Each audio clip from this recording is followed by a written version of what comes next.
to the group final, which will be played tomorrow night. Matches are races to 6, 30 minutes on the match clock. Golden Breaks, Golden Ducks are in play, and the final 10 minutes will be played at 15 seconds a shot. If you're watching on Facebook or YouTube this morning, then a very warm welcome to you as well. We'll be with you for the first 2 or 3 matches this morning before we will be going exclusively live on Ultimate Pool TV. If you'd like to come and watch on Ultimate Pool TV, then make sure you use your promo code AC2 to get a discount on your first month's order. And we have so much coming up with Ultimate Pool on Ultimate Pool TV. It's well worth your subscription. Of course, next weekend, Thursday, Friday, Saturday, Sunday, we have the Pro Series, Challenger Series and Women's Series, the final big major of the year. Clash of the Titans at the end of the year as well. And then just major event after major event all throughout next year. So it's well worth your subscription. Of course, don't forget, we've got the Pairs Cup final on Monday night as well. And the man at the table right now, Connor Tracy, will be in action with his partner, John McAllister. They have made it through to the finals night. So a good opportunity here for the number one to get off to a fast start. But these last 3, fairly tricky to connect. And one big thing we've always talked about with these tournaments, yes, you get 5 matches, and yes, you've only got to beat 2 players, but you don't want to be putting pressure on yourself by getting off to a slow start. So a nice quick start here, win your first match, settle into the action, into the weekend. And that's the order of the day for both Connor and Dylan.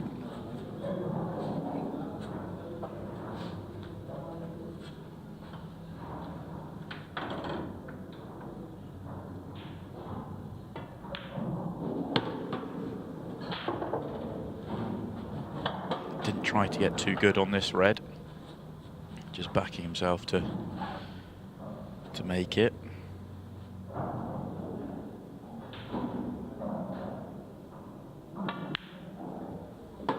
Which he has done. What a lovely shot that is, and what a settler this visit to the table will be for Connor. Wasn't an easy layout, plenty of work involved, and especially those last few shots cued them in beautifully. And the number one player is up and running. He'll be the favourite for this group, and with good reason. The season he's had has been quite incredible. 2 Challenger titles to his name this year. He is the Challenger Series number 1. He also made another final. It was an incredible start to the year for Connor. Very disappointed losing the first event to Tom Jones. And an amazing finish that was as well, by the way, by Tom. But in his interview afterwards, he said, oh, well, that's good ranking points, a good start to the year, and he was visibly disappointed. He said, well, I want to make it as a pro, but I want to make it as a pro by winning. Well, straight away, turned up 3-4 weeks later and won 2 titles. Amazing achievement.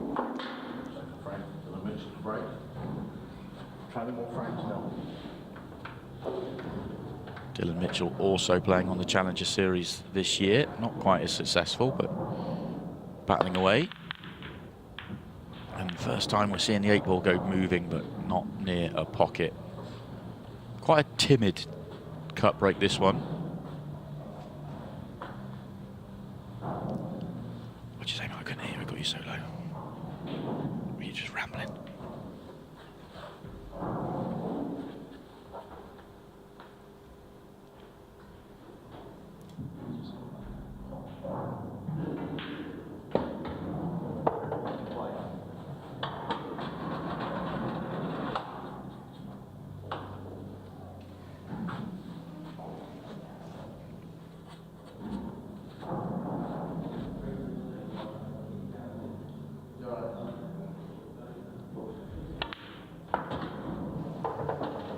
Eight-ball, big problem here. Got the red just to the right of it as a breaker ball.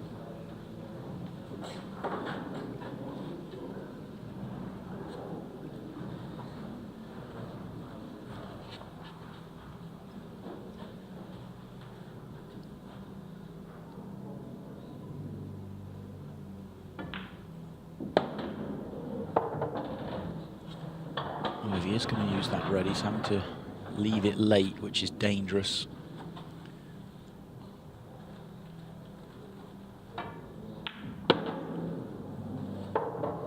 And that just sitting on the cushions made things trickier as well. Means he can't get too close to his next red. His breaker ball is going to be his last shot.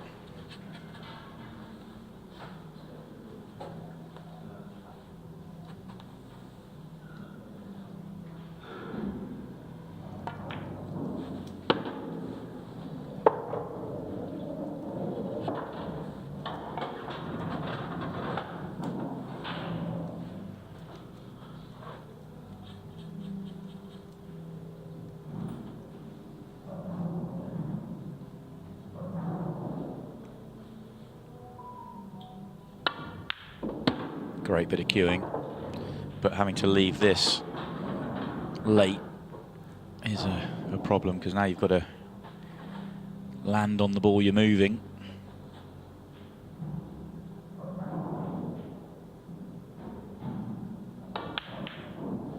I think he'll be okay. I think he'll be happy with this. Okay, not a guarantee this one, but he's got a chance with it. Thinner than it looks on our screen.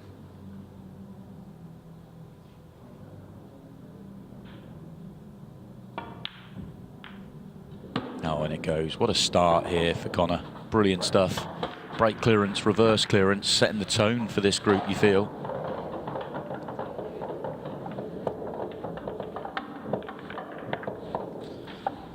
Amazing start for the #1 player, and as I said, he will be in action on Monday night as well in the Pairs Cup Final 4. Finals night, one of these 4 pairs will make it through. Connor and his partner will be taking on the Fleming brothers. Then it's the former champions, Sean Chipperfield and Carl Sutton, taking on the #2 player right now, Stevie Dempsey and Carl O'Donoghue.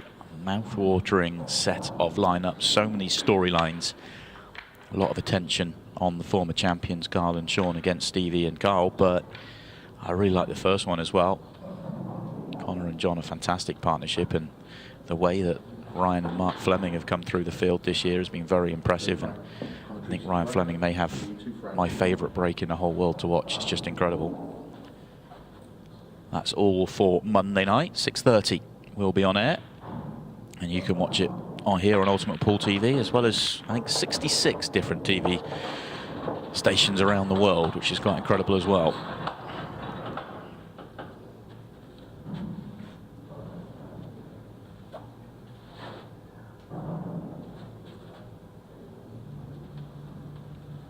Powerful break, but no first ball here for Connor. May have to turn the table over for the first time. Dylan being very patient, waiting.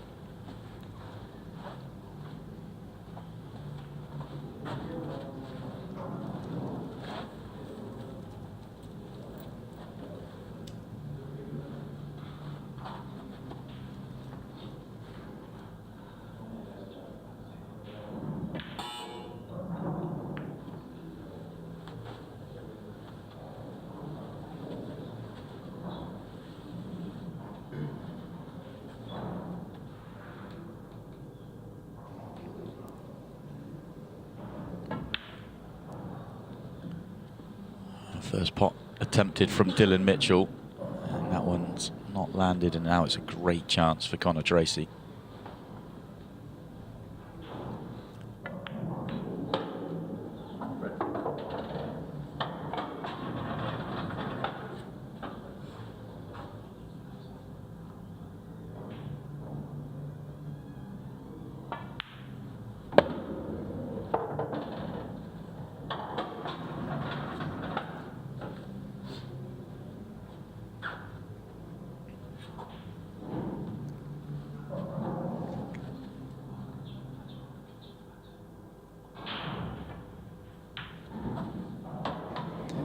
The 3 chances that Connor's had, this is by far the best layout.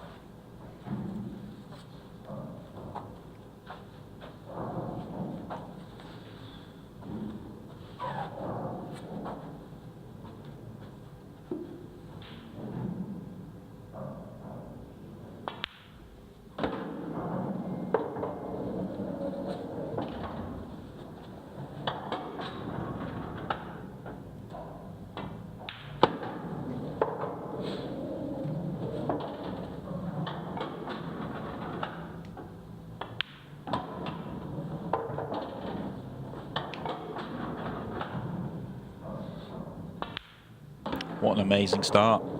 This one won't go down as a break clearance, but it was still a very good clearance just to keep the run going.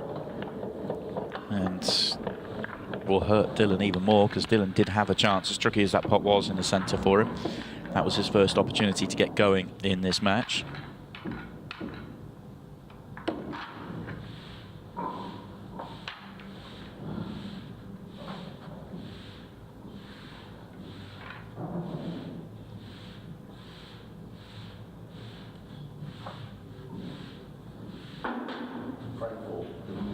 Let's see what Dylan's got for us on the break this time round. First time round, the cut break was quite timid, wasn't the most powerful cut break. Sometimes that can happen. First couple of cut breaks, you might just ease into it. Yeah, almost felt like it was cued through a little bit better on that one, although the layout's not amazing. But definitely felt like a more positive strike. Interestingly, 8-ball didn't move at all.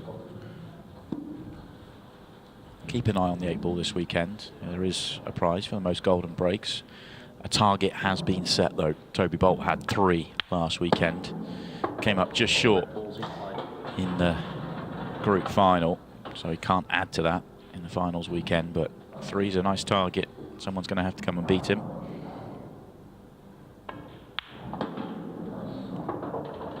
Amazingly as well, all 3 were against Greg Casey, who just pipped him via 6-red shootout in the group final.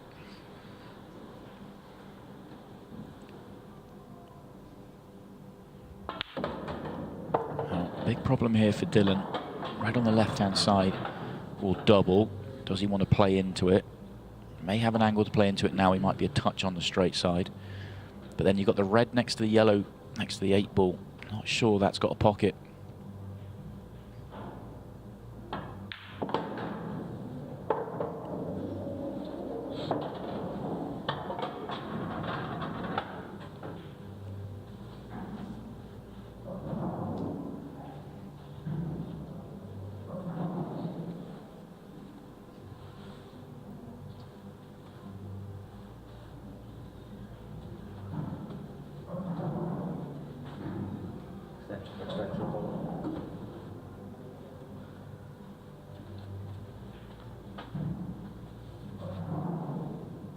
Big shot coming up now. Not quite landed where he wanted to.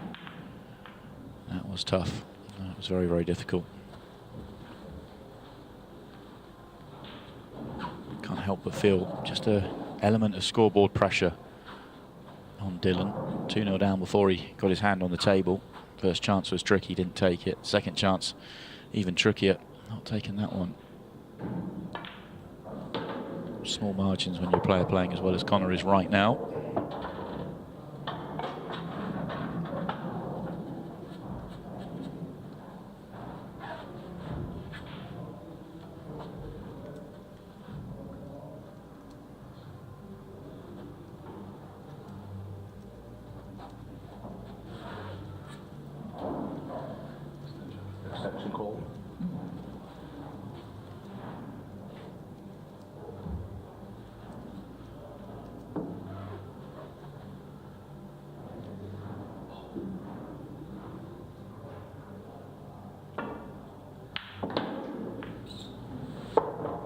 Pot, get back into some sort of shape, just slightly overran his first positional shot.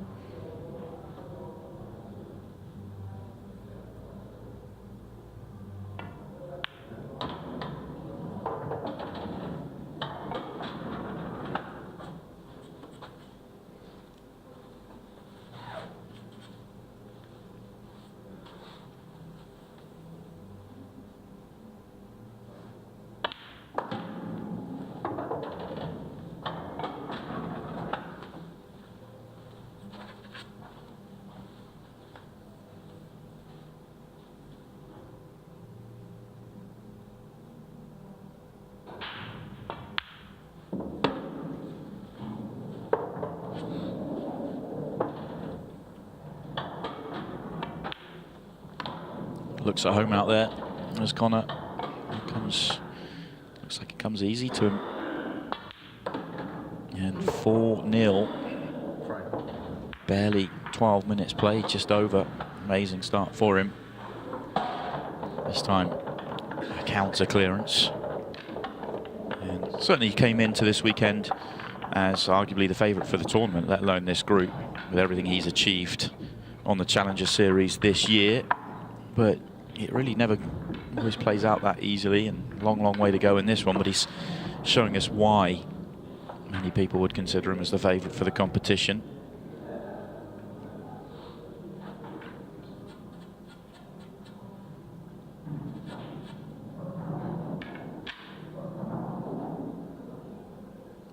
Final tournament on the Challenger Series next weekend. Connor actually does have a challenge for the #1 spot.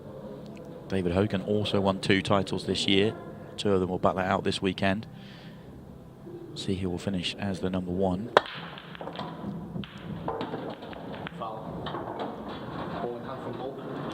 Well, disappointing break for Connor, and best and really good chance that Dylan's had to get going in this match. This is one you feel he really should take. There's not too much to worry about. The sort of connections are fairly simple and obvious. Slightly short on the first shot though. Good news is this yellow down the cushion. Oh, he's got the gap actually. Storg might be tempted with the one down the cushion if the pocket played big. No, he's not landed anywhere here.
Connor took his time just to decide loss of turn was the way to go. Pretty good one as well. Not left a huge amount on. Does this yellow double? Oh, it does indeed. Oh, it does.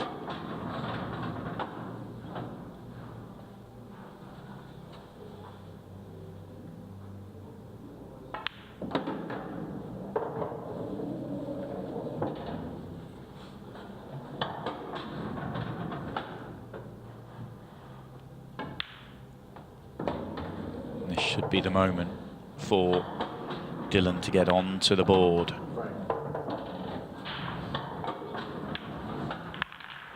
Took a few frames longer than he would have liked.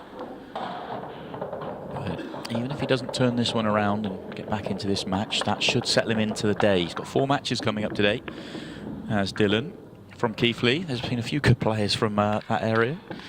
2 of our Ultimate Pool pros, Chris Melling, and Dad from the same town. Currently a snooker player as well. Been trying to make it on the snooker scene. Qualified for the UK Championships. Also playing on the Challenger Series this year. Not having the best of seasons, but 97th in the rankings. Doesn't sound a lot, but there are about 400 players on the rankings, so well within inside the top half, but would have wanted a lot more from the year. Time to add though, next week.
Might be a touch short on this one.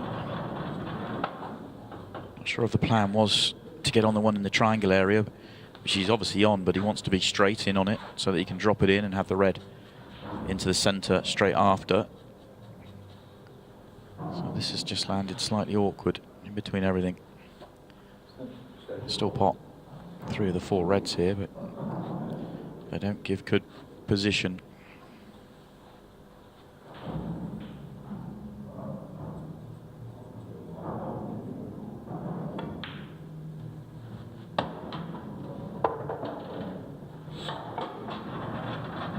Oh, that's excellent.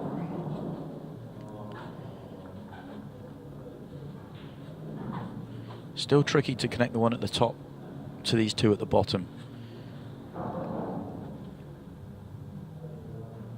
Needs a good angle on the last red just to find a gap.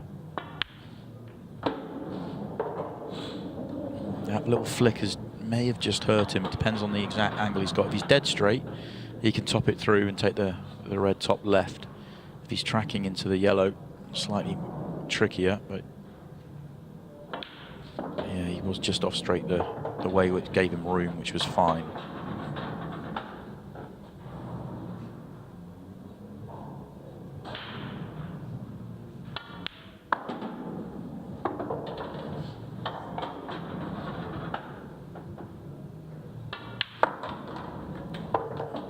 Just continues, does Connor. Amazing stuff. Just looks incredibly sharp to start today. Had experience of playing in this sort of event, Players' Championship for the pros. Follows exactly the same pattern and setup and match order, everything else like that. And he played in it as one of the top challengers. Got invited in last minute, and I think that experience will hold him in good stead. Although it is amazing that he was very close to not making it here into this competition. In the qualifying, every player in the competition has had to come through qualifying to make it this far. He found himself 10-8 down before turning the match around and beating Luke Terry. He came through at the 147 club in Leicester.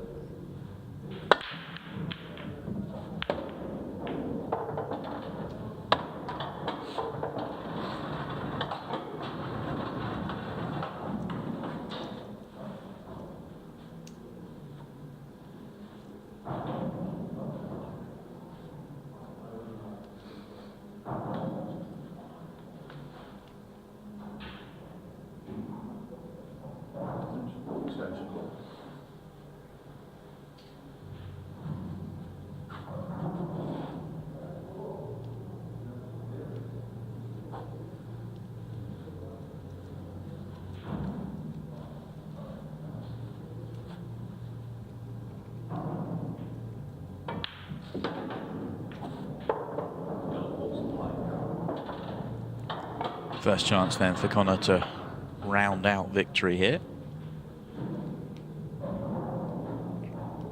Possibly the trickiest layout he's tried to take on, so he's not going to bother.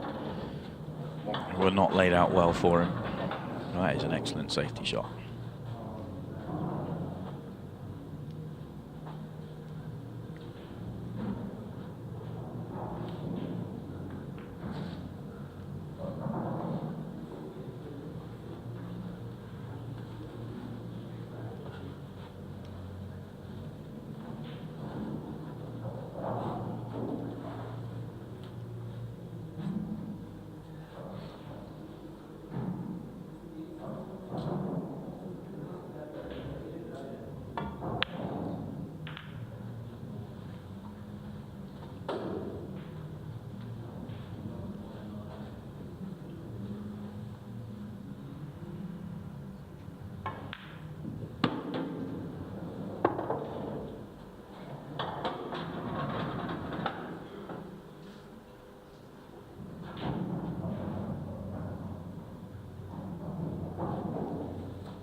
himself into a bit of trouble here. Shot wasn't on, and he probably knew it, but time against him as we have moved into the 15 seconds of shot for the first time this weekend. Early on, I wasn't sure we were going to get there the way that Connor started. We are in the final 10 minutes.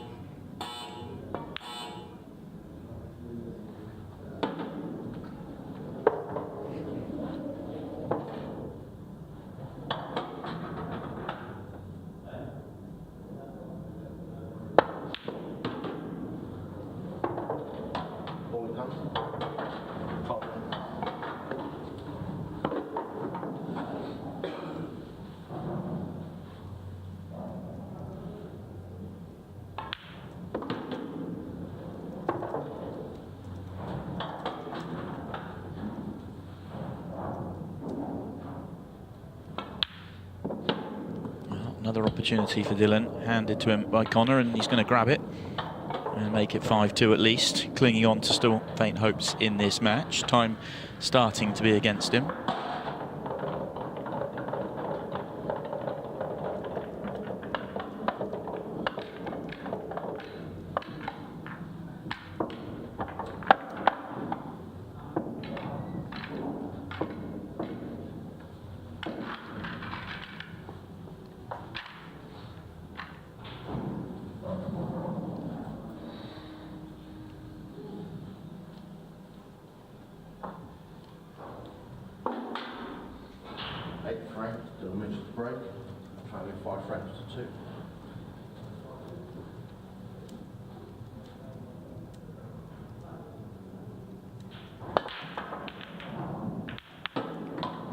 Bit more like it.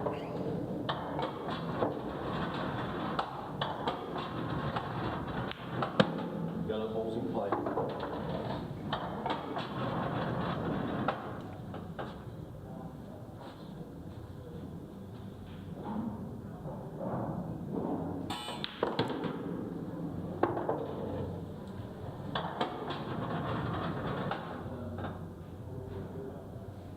Well, these are open so nicely, you just never know here. This is a chance for Dylan to very quickly make it 5-3 and all of a sudden just get Connor thinking a little bit here.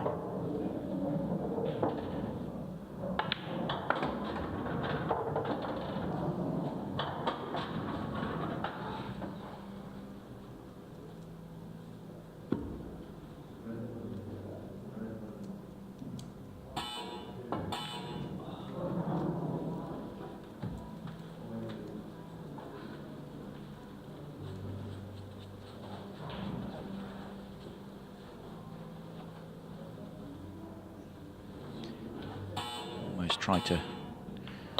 Oh, I was about to say, tried to go too quick here, but he's just going to be gifted another frame.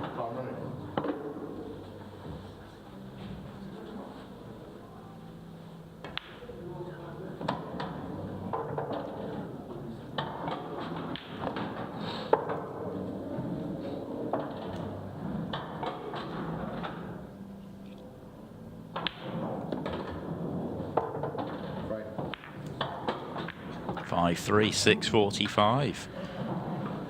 Could he turn this one around the way that Connor started? This is amazing that he's managed to get back to 5-3, although to be honest with you, it's more to do with the way that Connor's just gifted him second chances in the last two frames than it is anything that Dylan in particular has done on his side of the table, but he won't care.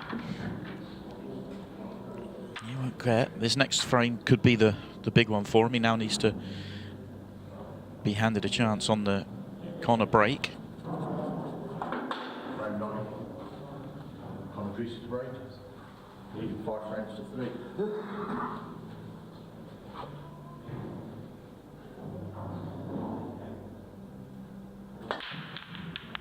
8 ball, no. Thought he was going to win it in the grand manner, but the cue ball flies in.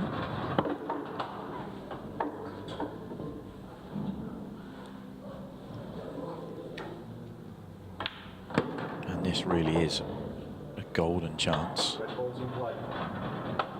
Not the best of first shots. Would have wanted to be on the one on the right hand side cushion. Once that one's out of the way, it makes life easier.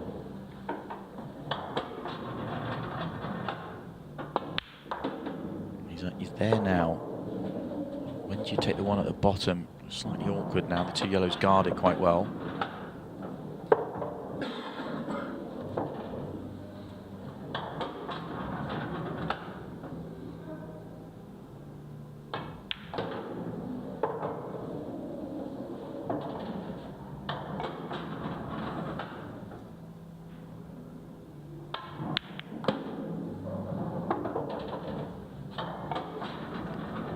Slightly off angle into the middle.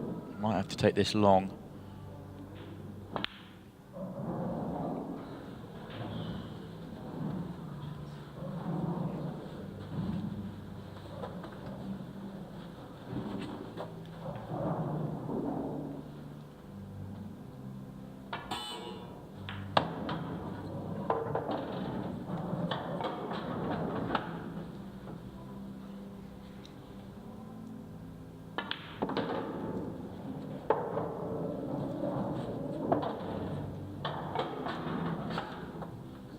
Extension call.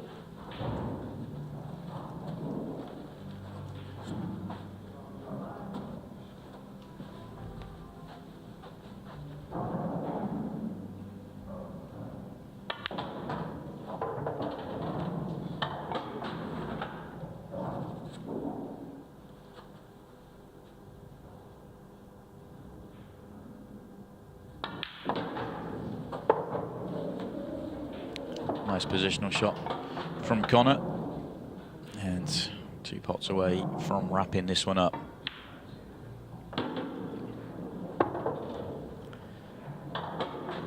Stumbled a little bit getting over the line, but overall a very solid opening performance from the #1 player.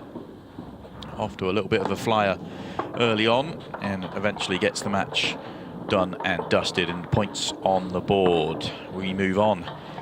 Plenty more matches to come today. Join us in a few minutes' time. Before that, though, let's leave you with the VIPs have been announced for the Clash of the Titans.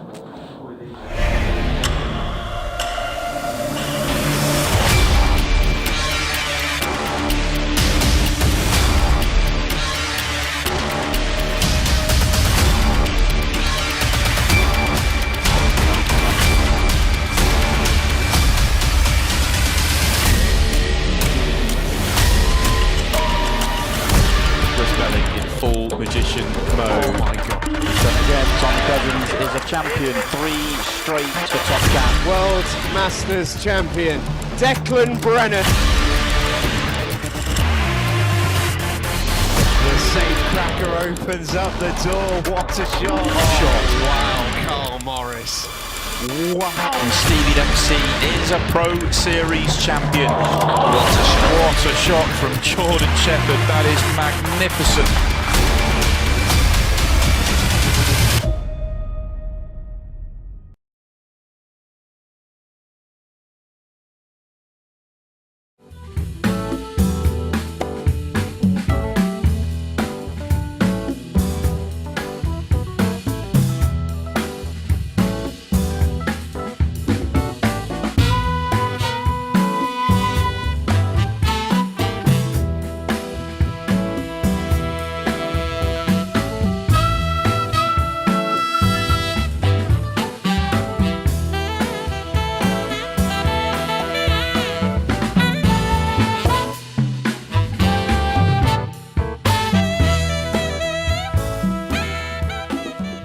...2023 with Ultimate Pool is only getting bigger and better. The Pairs Cup returns to Monday nights with Gareth Potts and Mark Selby seeking to defend their crowns, along with some more blockbuster pairings new for this season's tournament. The Players' Championship begins and runs all the way through the summer weekend as the Ultimate Pool pros battle for supremacy in this long-form competition where the cream rises to the top. We've also got the return of the mini-series in July as the women and seniors get their chance on the main stage. In the autumn, it's the beginning of the Amateur Championships as we bid to find the UK's best amateur player in this one-of-a-kind competition. We'll finish the year with 2 more Ultimate Pool Series weekends, thousands of hours of live action with live tournaments every single week until Christmas. 8 Ball has never looked so good. Sign up now to never miss a ball at ultimatepool.tv. Ultimate Pool, the big names, the big games.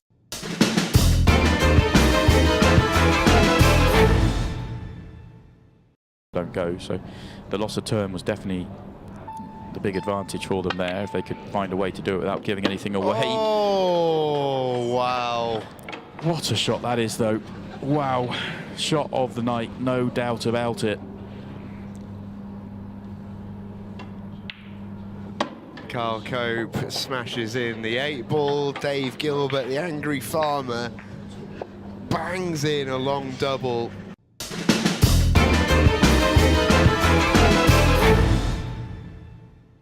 This is the Ultimate Pool app. The Ultimate Pool app. Unlock premium content with interviews and features from your favourite Ultimate Pool stars. Master the game with drills and tutorials from the best players in the world. And every event live. On up to 3 devices with TV casting enabled. Never miss a ball. Wherever you are, every single event is now live in the app. And with every event on demand, you can catch up on the all-time great matches with thousands of hours of action and content.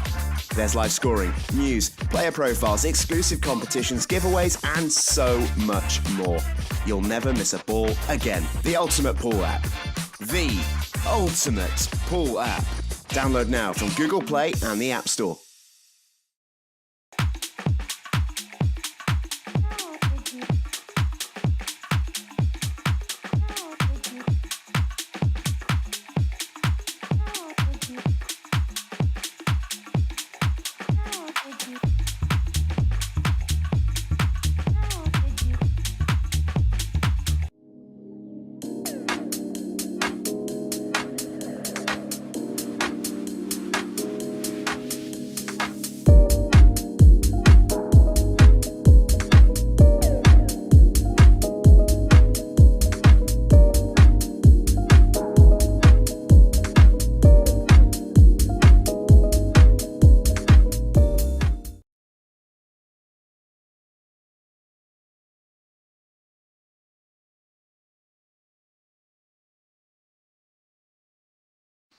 Now, welcome back into the studio here at the Amateur Championships. We have one match done. The number 1 player, Connor Tracy, has got the win on the board, and that was a very, very good start. But I got a little bit awkward at the end, maybe, nearly. Yeah, a little bit edgy at the end. I think the 15 seconds just fried me a little bit there. I know I've had a bit of experience at it, but there's nothing that can really prepare you for it. First game of the day. I know Dylan well as well, so tough opponent. I'm glad to get the result against him. Is it a case, obviously, you want to get off to a good start? You played in the Players' Champion. We spoke briefly before you went out there, and you played in that, and that's actually good experience to coming into this event. Get that first win on the board and just set yourself in today. Really important. Doesn't matter how it's done. Yeah, definitely. Like the experience in the players, I think will put me in good stead for today. Really, I know what to expect. I know you haven't got to play perfect throughout this first group as well, but to start off with a win's great for myself, especially against a player like Dylan as well. So yeah, I'm really pleased. I know that in an ideal world you wrap the match up 6-1, it's all nice and easy and it's done, but is there some benefit to the fact that you've had a little bit of pressure time at 15 seconds a shot, even if you went in off a couple of times? It's sort of, at least you've got that 15 seconds kind of back under the sort of comfort zone, or if you can be. I think so, yeah. Not just that as well. Like, I didn't really feel like, I felt everything was going my way at the start. I didn't really get put under too much pressure. So towards the end, I did have a bit of pressure on my shoulders, which I think helps. I know they're fairly routine at the end to take them out, but the way the game had gone and it was going, it was nice just to compose myself and get the job done in the end. Yeah, so points on the board. You know you've got 3 more matches still to come today. I guess it's one of those, you just got to take each match as it comes. Yeah, definitely. Goal today is maybe get 6 points. So obviously I want to win them all, but 3 out of the 4 would be nice. And yeah, winning the first is a good start. Can't have you in the studio here as we're about to get ready for our second match without mentioning the fact we've got a very big night coming up on Monday night with yourself and John. How excited about the pairs coming up? Yeah, of course. At the moment, I am a bit of a cliche, but I'm just trying to concentrate on this tournament first, and I am trying to use this tournament like a bit of not a practice as such, but wow, golden break. Wow, just like that. Amazing start, Michael de Frain. Good way to open your campaign. Pool. Yeah, good way to open your campaign. I need a bit of this. Yeah, keep an eye on that. Excellent. That is an amazing start for him. He's going to be putting the bonus prize Up for grabs already, well, the looks of things if he keeps kicking off this way. Well, yeah, his ratio right now is very, very good. The target at the moment is 3. Oh, okay. It's So 3. he's still got a Toby Popper couple. had 3 last week, so he's got some way to go yet, but he's off to an absolute flyer. Sickening way though. Yeah, it's just for his opponent, it's absolutely sickening. I've been sat there 2 or 3 times first frame golden break against me. It's not ideal, but Have you had many yourself yet? I think I've had 2 off memory, but yeah, I tend to be the person who gets some against some more often than not. Because I feel like the high of having one is not the same as the low of getting one against you. Yeah, for me personally, it's a bit of a kick in the nuts, like when someone does it to you. But yeah, to get to do one, I always feel a bit guilty in all honesty. A little bit of a miss hit on there that break, but he still made a ball. Yeah. You're going to be kind enough to stick around with us to commentate on this one? Yeah, of course. That's not a problem. Matches yet, so. Yeah, that's fine, Simon. Yeah, no, great. But yeah, going back to the double, Simon, not trying to treat this as a practice, but it's a perfect scenario for me to get a bit of table time and get used to the surroundings for Monday, and hopefully me and John can do it. Yeah, I'm really looking forward to Monday night. Should be an absolute cracker. I like the storylines as well. Obviously, got yourself and John up against Mark and Ryan Fleming, but you've also got, Stevie, who's flying high at the top of the game with his partner Carl O'Donoghue against the former champions. It's sort of really set up nicely as well. Yeah, tough draws, but I think for this stage you've got to expect tough draws. Everybody can hold a cue. But yeah, me and John feel good together. We played well together, so maybe it's our time this time. Not the best shot there from Jack. He was trying to be on these 2 into the bottom left, but he's got to reroute now.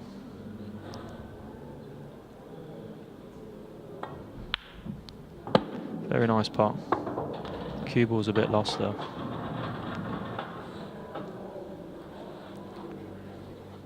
Might be in a bit of trouble here. I'm not too sure what he has. Don't think he's got much. He can see the one by the 8 ball, but he has looked if it goes into the top left corner, but I'm not so sure myself. Oh, and digging as well. Tough one this for Jack. Yeah, and just a safety in the end. Well, I know Michael's won a frame, but it will be nice to see what he's playing like. Yeah, that's it. We don't. We have no idea. We know he's breaking well. That's as far as it goes. Tricky from here though. Good cue ball from Jack. So yeah, not an easy opener, not a really easy safety either. He might have to back his pot in here and maybe play the one on the blue spot into the corner, I'd say. But very tricky, especially for your first actual pot of the match. It's a strange one, isn't it? Winning that opening frame with the golden break doesn't really settle you into the match. No, we talk not about at winning a frame settling you in, but it's actually the physically winning a frame with a a clearance or some nice pots. Yeah, I totally agree. There's nothing that can replicate that. But yeah, Michael's had a good result there. To be fair, I'm not sure if he's covered that red at the top.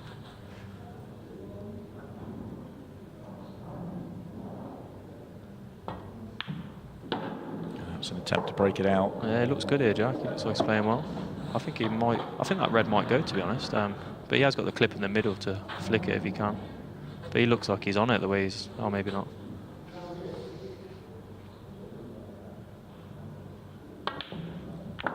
Went for the double instead and gets the cannon just a bit awkward on it. It looks confident, doesn't he? Sometimes you see a player come in with the body language and he looks like he wants to put on a show out there for us. Yeah, we got put in a WhatsApp group and Jack seems really eager. Like he's put a few comments, so yeah, it looks like he's really up for this in the comment in the group anyway. From like I said, I haven't spoken to Jack too much about it, but he does look really up for it. Great opportunity now on yellows.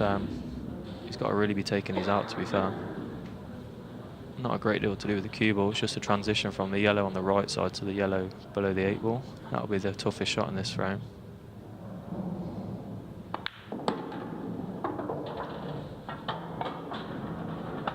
How tough is it for players that don't have the experience out in the arena on the table itself? Like, how's it playing and how different compared to sort of the practice tables?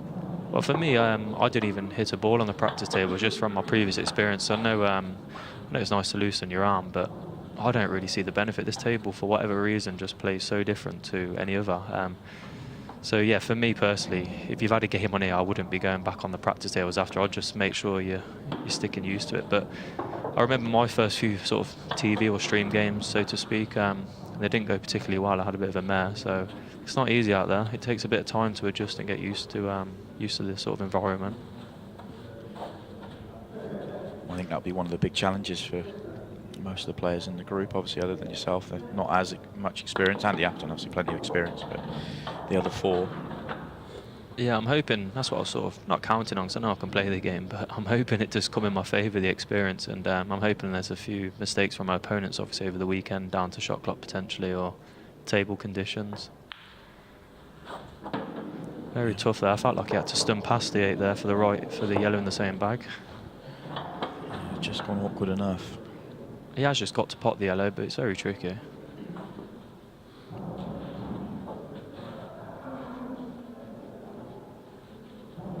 Could be a big shot early in this match. Miss this, you're allowing Jack into it.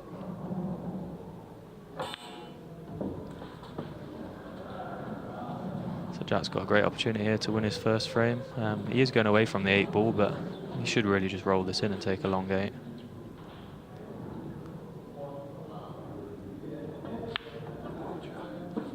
Oh dear, not a good sign for Jack at all. Should have missed out really, but it's tough out there. I feel for him.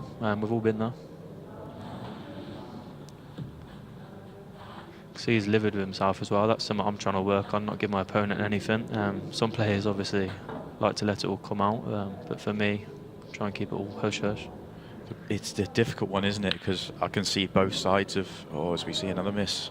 That was tough though from Michael, but I see both sides of it from the kind of the sports psychology kind of way of thinking. It's like sometimes better to let it out than let it sort of boil underneath, but then do you really want your opponent to see all that? Exactly. Nice pot there from Jack. This is a big 8 ball. Yeah, not the easiest with the cue in, but he should make it.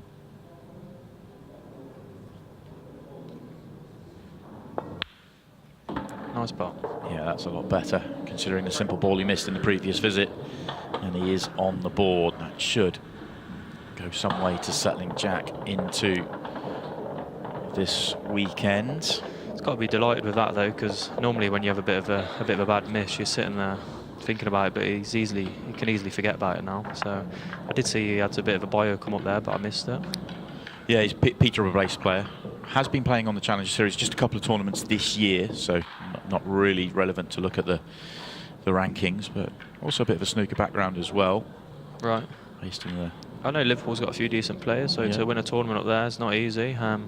So yeah, he must be a good stick. Like I say, I've not seen a lot of Jack, but he looks capable. Recent win as well, 2023. I always think it's relevant, coming in, with some recent positive. Well, it doesn't matter what the title is, doesn't matter where it is, how local, how widespread, how good fields are. Winning's winning. Yeah, totally agree. Like I say, I try and nick a few local tournaments here and there where I can, and it's more just for, like you say, it's nice to nick a few quid, but it's more just to keep that winning mentality. And yeah, it's hard to replicate that really. You can practice all you want, but there's no replacement for actual winning matches.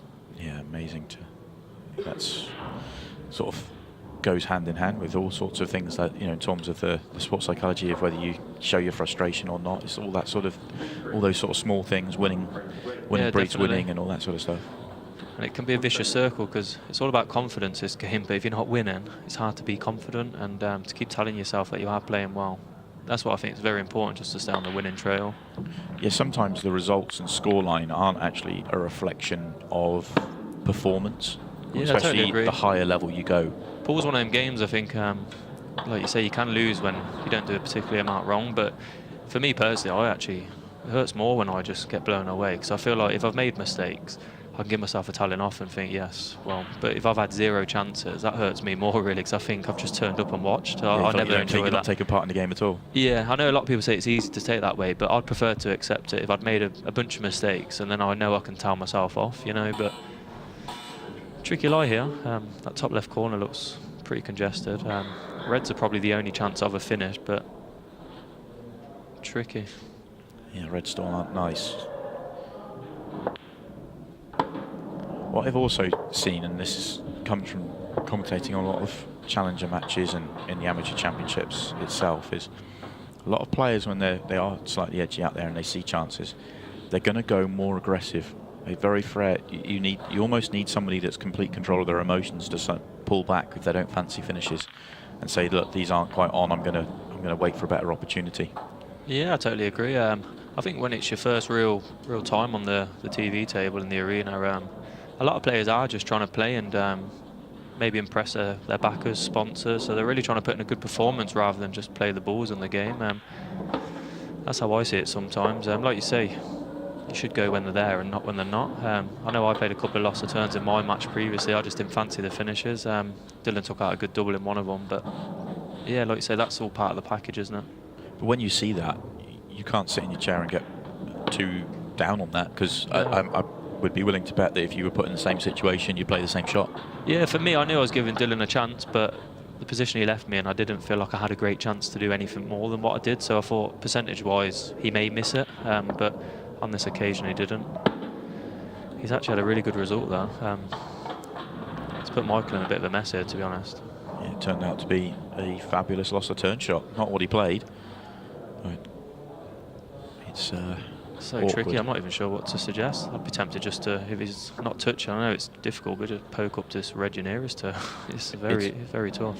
Horrible shots, but yeah, you feel like he needs to keep the cue ball roughly where it is. Yeah.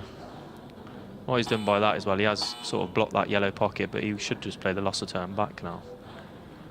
He should flip the yellow and pot the red, really. I know he's leaving the red in the centre, but the cue ball's coming to the back cushion, so for me, he's not really benefiting from anything.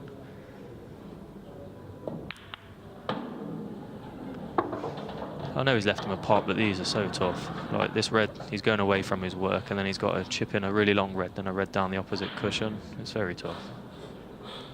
Yeah, if you're sat in Jack's chair right now, you'd be very happy. Yeah. The chances of getting back to a very nice layout on yellows. Definitely. It's probably better for Jack here as well, because he's not really chasing a finish or anything, so when he does get an opportunity, it should be quite routine. Looks like he may be playing safe. It's not a bad shot, that, to be honest. Yeah, he's picked a good area of the table, hasn't he? Loads of margin of error on that shot. The red plays big, the way he plays it, and the 8 ball was helping him. So all very good. Yeah, and Jack has got an issue here now. There's nowhere to really hide, and he doesn't appear to have much of a pot on.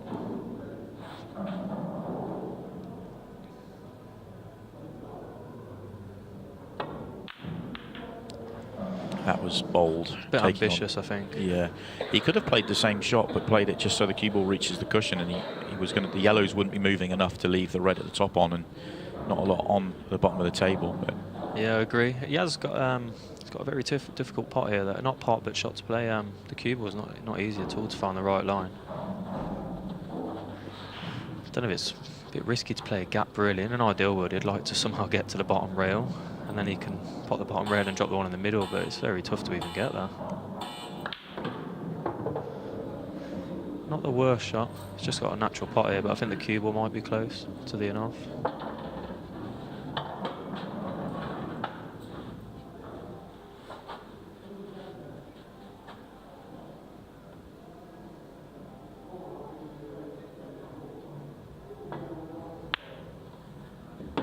Beautiful shot. just awkward enough, though.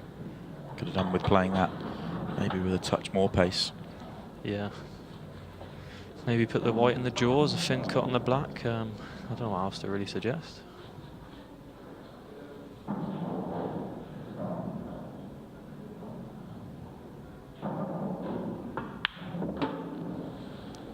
I think he's done as well as he could have there, really. So a very, very tough 8-ball for Michael de Frain.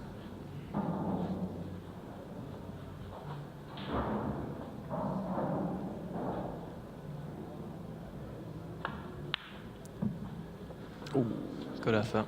Very tricky. Thought it was in. Yeah. Just got to hold yourself together here now, Jack. Fairly routine finish. Just leave the yellow over the left centre for your last ball would be my suggestion. I'd probably play yellow left middle now, yellow right middle, yellow top right, and then yellow left centre for my route. But he's seeing it a different way. It looks like he's getting rid of the one which would have been for your me. 8-ball. That would have been my penultimate ball. He could have landed almost straight on this, and then it's just dropped down the cushion then. But now he has to play a bit of a shot, I feel. I think the way he's going here, he maybe fancies the double rather than the one down the cushion. Bit surprised, really, because if that is the case, it is off the cushion a few inches as well. And these pockets are not the tightest by any means down the rail.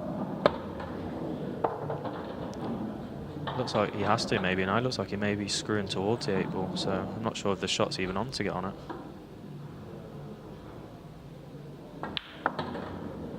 Double it is. Yeah, a very strange choice for me, but if he gets it, it's all the same, isn't it? So the Frain one.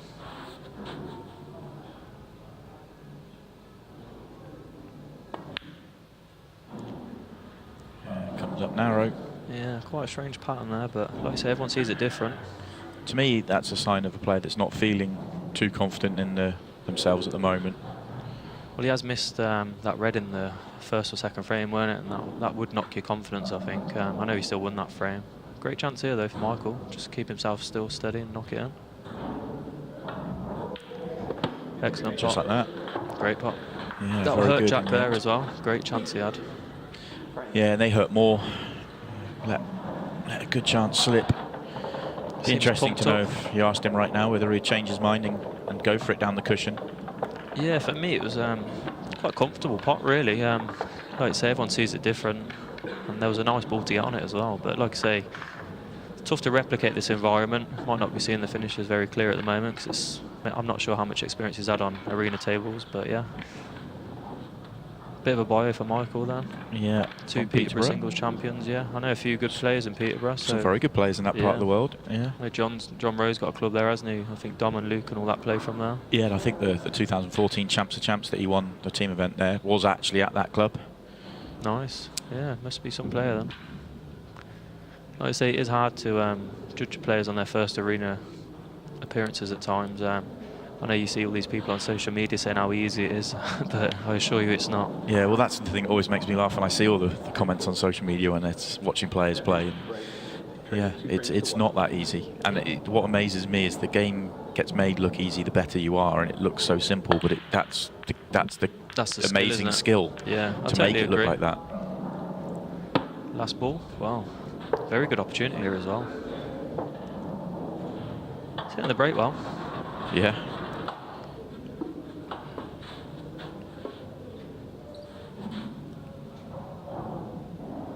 So you've got to fancy these reds here. Very routine, to be honest, but he's played a bit of a loose one there. He was trying to get on the top right corner, but he's just potted it too thick and underhit it slightly. Pretty sure that red goes top left as well, so he could have gone both way rounds there. He could have played on the top right, the one on the right hand side, Yeah, and then that's back, what but he's come too short or too far, whichever way he was playing it. I'm sure he played for this red, but he's just potted it too thick. Nice recovery there. It's landed quite well, to be fair. He's got a nice angle to get maybe to the blue spot area. He could even leave the one down the cushion as his last ball. He's got a few options there. He needs to get rid of the one highest at the table now, though, nearest the 8 ball after this. So now for me, I'd just try and find my gap, whether he comes back a few inches or goes forward. Probably forward's a safer option. And pot the one over the hole, and then the one down the cushion last would be my suggestion. That'll do. Yeah, he's okay. I just think the one down the cushion is just so nice for the 8 ball. That's why I'd have probably left it.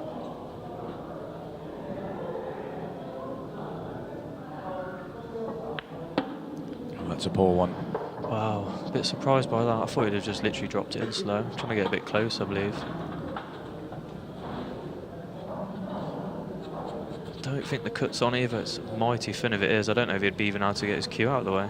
So I think this could be a foul, really. He's got to be very careful. Referee on hand for this one. So he's It's a done great well to get the effort. cue out of the way, but that's where He's lost the it cue ball goes. here, so great opportunity now for Michael. Yeah. I think for me, I'd be putting the cue ball near the right centre. And then playing the two yellows back to back down both cushions. I think the biggest disappointment there for Jack is he'd done all the hard work. All he had to do was drop the ball in, and the frame was Yeah. over. Just drop it in. Simple pot along the bottom cushion, 8 ball over the pocket. I was a bit surprised when players do stuff like this. He's trying to move the yellow, but he could literally put the cue ball behind it. I know it's came out okay, but he's still got to pot one down the cushion still. For me there, just percentage-wise, he just pot the 2 balls down the cushion. It can't really go wrong. Where now, The cue ball in yeah. between the two of them, back to I back. thought it done. just couldn't go wrong that way. Yeah. But like I say, everyone sees it different. My biggest thing is, do players always? I always think, do players come back and look at these things? Wow, that's a bad miss. He may have got away with this. He has got away with it. Yeah, for me, like, I'm a bit of a nerd like that, really. I do tend to have a little run back, see if I do actually. Sometimes you feel like you play well, and then you watch it back and you think, bloody hell, I made a few mistakes there. Like, you don't realise.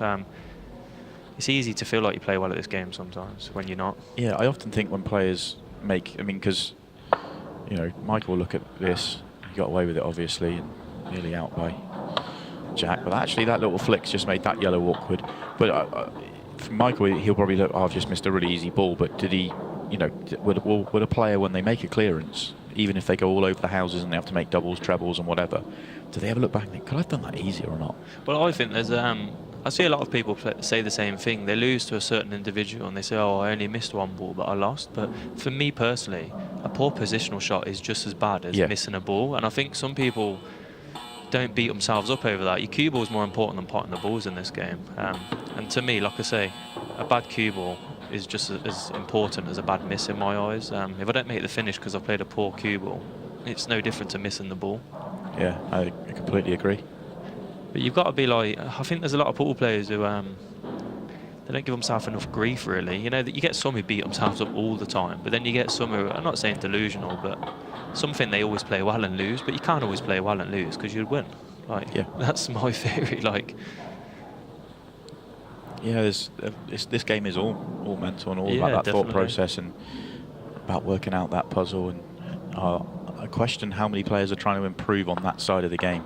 Yeah, well, to be honest, I've read a couple of books now on sports psychology, just because I know I haven't always been great mentally, but some people I think are just better personalities. They're more suited to the better mental strength, but some other players like myself have had to work on it over the years.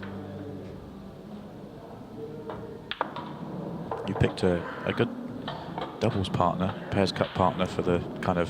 It wasn't meant to be level. there, was it? I know it wasn't. Yeah, it was. I got the phone call. I think Josh was ill off memory on the day, so I got the phone call quite late in the afternoon. And yeah, I actually did have a look at the group as well. And I thought, geez, what a group to be pulled into. And yeah, now it's history, and somehow we're still in. Michael's always potting himself into trouble with this ball being hit. It's just really bad. Yeah, the point I was going to make was that I've played against and commentated on John for, I don't know, 10 plus years now, and I think I've seen him half shake his head once at the table. Yeah, he's the same in practice as well. Yeah. I used to practice him all the time, but now he's moved away. Sadly, I don't get to now. But yeah, I think over the years he's been a great asset to my game, and I'm sure I've given him good tests over the years as well. Yeah, I think that's important. Get good players against you to push you further. Yeah, fortunately. Can he get through the gap here? Oh, he can. Oh, wow. I didn't realise. A little surprised he played it so soft, though. Michael knows. He bangs his knee there in frustration. He knows he should have won this frame. He should have found a way. He obviously had a great chance first time round after Jack didn't make the clearance. Nice. And the second time was harder, but he has gifted it away. Jack Malloy is all square. I always find it interesting how different players do their practicing and such. Like last time I was here, I was with a couple of the Irish fellas, Stevie and Deck, and them two both solo, which I found was quite astonishing, really. Like for me, I get a lot more benefit out of playing players, but I think Deck is more. He has to because he doesn't live too close to any other players. I believe that's what it is, because I always, any of the top players, I do tend to have a little chat about how they practice and how often and stuff, you know, just to see if I'm on a similar page to them, you know. So yeah, but luckily where I'm from, there is still, even though John's left, there's another 5-10 pretty handy players in Coventry, so we seem to be in a good location. I tell you the biggest thing I've noticed when obviously I'm in a fortunate position, I get to chat to and see a lot of the top players, but the one thing I see with amateurs and going down to your local leagues is that they think they're practicing when they're just racking the balls up, bashing them open and trying to pop balls with no real thought. Whereas we're obviously in Gareth Potts' club. If he's playing somebody, he plays matches. If he's playing solo, he's doing routines. You'll never see him play a frame by himself, and I think that's a really big point. Yeah, I've gone through that, but what I've started to do myself now, like if I do solo... Oh, another one. Unbelievable. We're one match in here for Michael de Frain, and he has 2 golden breaks. This is incredible. I'm a bit concerned when I play him now. He's going to pop that 8 ball every frame. You're going to want to win the lag. That's to make sure. Wow, 2 golden breaks in one match. First time we've seen it in this year's amateur championships. Amazing. I think Toby's winning with 3, and he's going to be looking over his shoulders now thinking, yeah, exactly. What do I have to do to keep it? It's amazing how he's front ball breaking as well and keeps potting the 8 ball. Yeah, that's the thing. It's coming from the... He's just levering them, isn't he? He's absolutely creaming them, and they're just getting kicked around the table. Yeah, 3 is the mark to be beaten, but Michael, in his first match, even if he doesn't come through this initial group, he's got 4 more games yet to go after this to try and get to 3+. I know it's nice winning the way he has, but I'm sure he'd probably swap it for a few nice clearances, you know, because I don't think it was really settling him down very well. Yeah, I think you're right. I think even if he was to go on and win this match, you know, I know it's only 3-2 now, we're still a big 10.5 minutes left here, but if he doesn't take out a couple of really good clearances, then you don't necessarily settle down into your next match. Yeah, I totally agree. I think it's going to be really interesting now when the 15 seconds kicks in as well, because I'm not sure these two have ever experienced it. So yeah, and luckily the scoreline's very close as well, so I've got a feeling it could get a bit edgy, a bit twitchy maybe. I think we were there at the start of the match, so I feel like we could definitely be in for a bit more of that. Yeah, I think unless you get two players actually clearing quite often, I don't think you'll see too many matches finish, unless they're one-sided myself. He's had a very nice flick there, so he was nowhere. I think what we've seen so far is you're looking at the sort of 6 to 9 frame mark. So, you know, you obviously want, oh no, straight, he's going to stay on the table. Two big slices there in a row. Yeah. He had the flick to land perfect on that board than that, but take it while you get it. Now they're as easy as you'd like, really. Just compose yourself and knock them in. Nice. So he's just literally got to transition for the red on the closest to the blue spot. That's the only shot he's got to execute properly, and he's pretty nice on this ball to get there. It's always nice if you can leave the natural, but I don't think he has this time. He looks like he has to stun there, so he has got to play a little bit of a shot. He's a bit short. Can he hold it, do you think? I think he could just nip it. Yeah. Just. Camera angles are deceiving. Yeah, I think he may be straight enough. Oh, he's perfect. Yeah, dies it in dead weight. Was able to hold with ease in the end. Good response, and first really good bit of quality. Obviously a little bit of fortune in the middle there, but he looks really most likely Jack in. to. I think he will start to play well at the end of this weekend. You can see he's got the game. He just looks a bit edgy for me this match, because he's made a couple of good finishes and then a couple where he's made some sort of poor errors. But I think that's just pressure, really. You know, once he settles, I think he could be dangerous in this group. Yeah, I think both players will build throughout the weekend for sure. Yeah, I watched a bit. Well, the last 2 weekends, I've not seen all the matches, but I've seen a few. And the first few matches, there is a few errors. Like the players, you can see are nervous, and understandably, but as the matches go on, the more they play, they do tend to settle and produce better quality towards the end. Yeah, it's been an interesting first couple of weeks. I think the first week we saw John Egan and Christy Caulfield play so well early on, and you couldn't see anything else but those two kind of making it through to the final, and that's how it played out. Yeah, definitely. Whereas last week, Toby Bolton, Greg Casey started off they really didn't win well. the group either, did they? I think they both finished second and third of the first group. Yeah, exactly. So yeah, they didn't. They came second and third. But then last week, obviously, we had Greg Casey and Toby Bolton in the first round of matches. They looked like the standout players, and you thought, okay, are we going to have the same as next week? And then it turned around completely, because the players that struggled in their first match then played really well in their second match. And as you say, Greg and Toby didn't finish at the top 1 and 2 in the group, but definitely they did finish the strongest and obviously make it through to the group final. I do see it like tomorrow's like the business end there, and I think the players who are potentially the favourites in the group probably will perform better tomorrow. Today's just a matter of getting through. You don't really want to peak too early, so not trying to stick up for the previous players in the previous groups or anything, but that's how I always see it. Like like just say Tom and Stevie at the moment, they're probably arguably the two main players on the tour. They don't tend to ever peak round 1 or 2. They tend to bring their best performances in the latter stages of events. Yeah, if you go back and look at any of their titles, you'll see they've had a win somewhere where they've stolen one away, or they've got away with it, or an opponent hasn't cleared up at the right time, and then they start playing their absolute best in the business end. That's what I think. The best players come alive when it matters, you see. That's what I always view it anyway. Right, Michael Frain with another break. His first 2 golden breaks are almost identical, but this time the 8 ball doesn't move at all. He must be feeling hard done by. Yeah, I feel hard done by as a viewer. I was like, come on, let's give the 8 ball another ride here. I know Josh, a good friend of mine, Kane it is. Didn't he have 3 in 1 match? He had 3 in 1 match. Yeah, insane. 3 in a match that he lost as well. Yeah, it's unbelievable, really. But it just shows it can happen. But it's 4 in 8 breaks he had. I can probably say this for a lot of pool players though, like probably even yourself when you used to play. Like I've had 3 in a row on my own before, you know, like just messing around. So it does happen, but it is rare.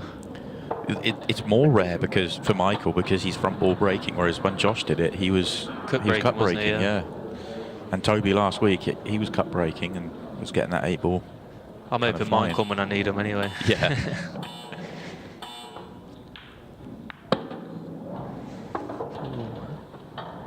Well, we are into the final 10 minutes. This is a first taste of 15 seconds a shot for both of these players.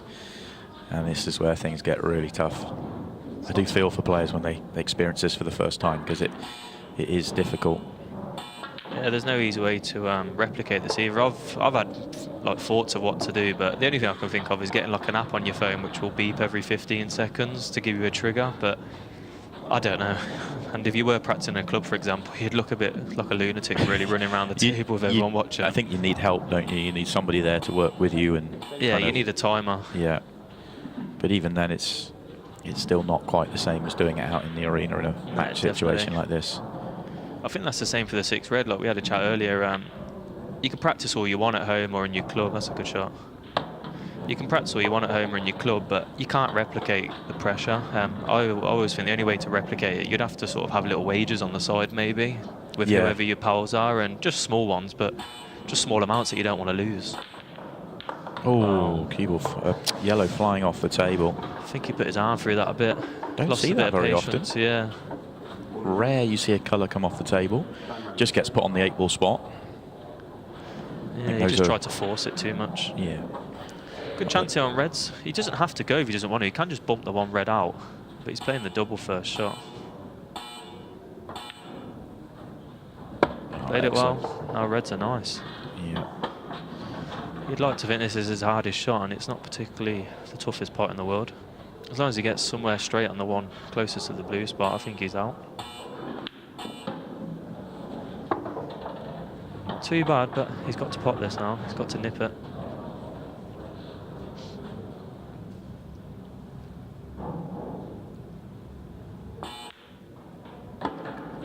And that's nowhere. Wasn't sure about that shot myself. I thought he could have nipped it back. He looked fairly straightish on that. I know he's gone to the side, but I'm not sure. If you're going to go that way, though, all the margins to overhit it, not underhit it. Exactly. You can see the 15 seconds has made this an edgy contest now, can't you? Like I say, I can speak as a player. It's not easy out there. It can scramble the greatest minds at pool. Yeah, I think one thing to remember if you're watching this, and obviously we're commentating on it, is that it feels quick. 15 seconds a shot is. You say that, but look at Jack here. He's took 4 seconds to play that shot. He had actually you've lots got more of time than you think. But the point I was trying to make as well is the fact that you've got to think about the shot you want to play, get in position for it, and get down and play it. So your 15 seconds a shot is actually about 5 seconds of thinking. Yeah. But what we see is you pointed out here is that players playing at 15 seconds a shot for the first time actually start playing at 5 seconds a shot. It's crazy, really. He's played that really well, though. He's as good as he could have been on this. Cued it nice. Quite a simple 8-ball here. I know it's on the cushion, but you can literally just dab this in slowly down the cushion. It's the sort of 8-ball that he turned down in earlier frame and went for the double instead. Nice. Good Cues it finish. in beautifully. Good time to take the lead as well. Yeah, just what Jack wanted, and he has the next break as well. Certainly tells us what he's feeling out there, doesn't he? Good character in the arena. Very busy. You get every type, don't you? Like you say, you get the quiet ones who sit there, don't do anything, and then you get to the other end of the spectrum where you get the cue whackers, so to speak. They like to bash their cue around when they miss or make errors. But like you said earlier, I think some people need to let it out. Yeah, and you've got to figure out what sort of player you are as well. I know the back when I used to play, I tried to do what you're trying to do and not show anything, but there have been times in my career where it just boils up inside and it's getting harder and harder and harder and you can't release it. For me, when that happens, I need to get out of the room, you know, go to a toilet, give myself a little telling off, maybe tap the wall, for example, and then get my head back on. I find when I lose it like that, it doesn't happen too often, but everyone obviously goes through it from time to time. My game just deteriorates massively, so I've got to not let it happen for me. Yeah, you can't play angry. You just got to. If you're a player that needs to release it, it needs to be then released and forgotten. Yeah, definitely. Like I say, some people hold on to it, and then you see when it's happened because they play faster and faster, and they play more wild shots. You can see when they've lost it. But when I play players, I'm Loving life, really. I'm thinking brilliant. I've got him. You can almost just let them go. Okay, come on. Yeah, and you can play shots as well to tease them as well, you know, to make them even worse. You can do things like... Yeah. Well, what I used to do a lot of just when I was playing mates is that I might hold my hand up to apologise even though I've played a flick, and I might try and make out that I haven't, just to get them even more annoyed. I did go through a phase where I tried not to apologise, but it ain't really my style. But that can send some people over the edge, you know. Some people get really disheartened when you have a bit of luck and you don't apologise. Even though none of us are really sorry, we still do it. You're almost acknowledging it, yeah. I quite like the idea of not. Well, I do like literally the smallest little... I don't ever put my hand up to them. Behind my back, I might just raise my finger or something. I never look at them and do it. I just think... I think if you're mentally strong enough to not be annoyed if someone doesn't do it, then you shouldn't. Just don't do it. Just because you aren't sorry. Well, I tend to like. I don't know how other players have their thought process, but like here, for example, it doesn't matter who's playing. If I'm sat in my chair, I sort of think I've probably lost this frame, and I'm sort of expecting to lose it. So if they get a bit of luck on the way, I've already sort of written it off. That's my sort of theory. And then if you do get an opportunity, it's like a bonus, really. Yeah, absolutely. Slight delay here. I think there's just a slight issue with the match clock, or are we looking at the VAR here? I think actually no, it's a VAR. We were chatting away there. I thought that first shot looked close to the yellow. Yeah, we'll see this one again.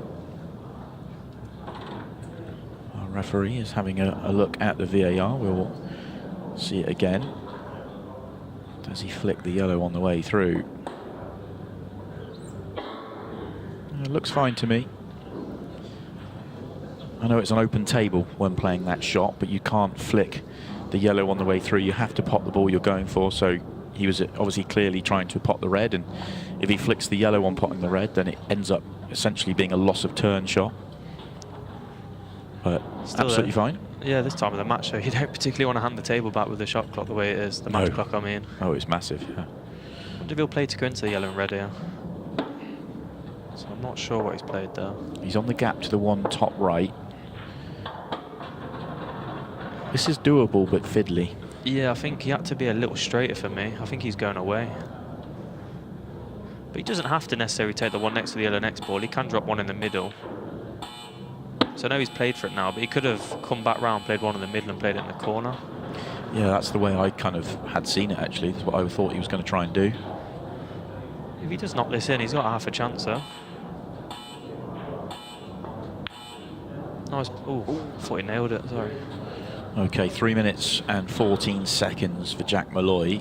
He has to get this slowly, finisher, doesn't he? Yeah, he does. It's just long enough that he has to get these, but you also...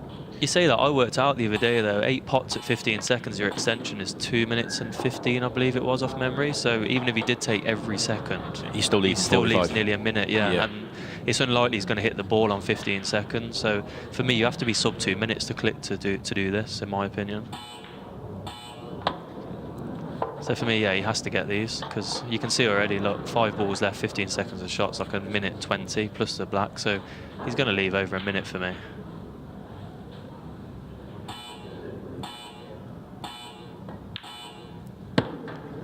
Yellow by the red.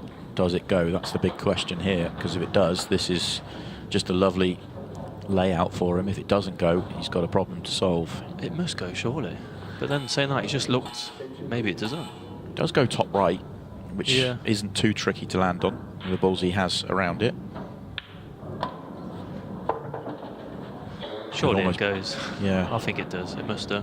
Yeah, it must do. Well, he's got the perfect angle to come behind it. Yeah. I thought it went, so camera angles deceived us. Very surprised with that choice. He's tried to move it rather than just float round for it, which is why he played it at the pace he did. If it doesn't go, well, if he's looking now, if it goes, you can't believe he'd even have taken that shot, really. I don't think he can get into this. I think the pocket's too close. Well, what an opportunity to tie the match on. Yeah. As easy as you like, really.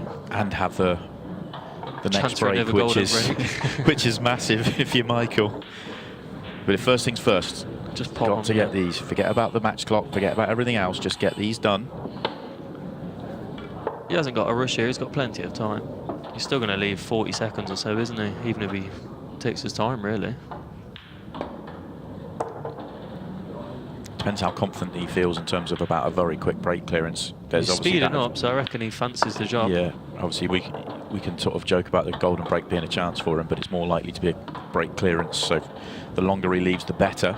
Yeah, and a minute's ample time, especially if you get the right layout. And we are all square. Big missed opportunity from Jack Malloy. I think Jack will be sitting there thinking, how am I 4-2 when he's potted the black off 2 breaks, like 2 golden 8s. Yeah. But it's part of the game. But you have to kind of look at it from his own side there. He had a great chance to go 2 clear with a minute left on the clock. Yeah, he's missed a few opportunities in this match that he'll be kicking himself over. Like I said, I'm pretty sure he will mention the golden breaks, but he has had chances, so he can't be too disheartened. He's just got to take everything out of this performance and try and improve for the weekend, really, would be my advice. Yeah, if this match finishes as a draw, it's a 0.1, move on. You've got 4 more matches, and that point could be valuable come the end of the stage. So, yeah, build on what you've done rather than worry about the golden breaks against you. But he won't be feeling very comfortable right now with Michael knocking in the golden breaks, because it is Michael with the break. The only good thing, if he does have a golden break, he's got enough time to reply. Well, that's true. That is true. Although he's barely got the 8 ball moving in this match. 46 seconds in, so there is enough time. We've seen quicker finishes off the break. And he does hit a mile, too fair to him. He does. Oh, it's moving clean again. Strike again. What a break, though, you're right. Chance. It's so clean, that break. I wonder if that red goes in the bottom left corner. If it does, these are nice. Yeah, it's tight, but he's the only one that will get a chance to win the match. So even if all you can do is get underneath it and have some sort of tricky pot, that's okay. Ooh. Well, that will be that. Yeah, it's not really possible now. He's not even got a pot to go up, to be honest. Jack's doing the right thing, just kill the clock now. Yeah. Play a nothing shot, really, then it's match is tied. Yeah, take your point and move on.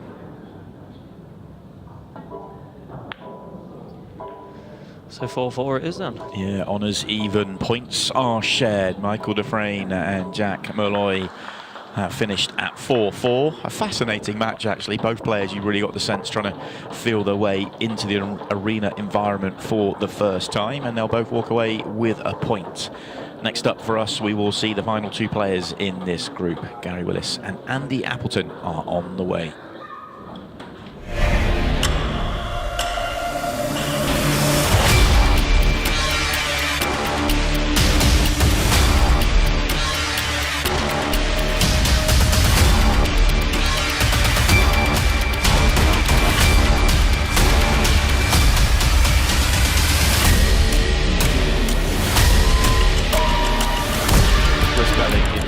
Magician mode. Oh my God. Again, Tom Cousins is a champion. 3 straight to top 10. World Masters champion, Declan Brennan. The safe cracker opens up the door. What a shot. Wow, Carl Morris. Wow. And Stevie Dempsey is a Pro Series champion. What a shot from Jordan Shepherd. That is magnificent.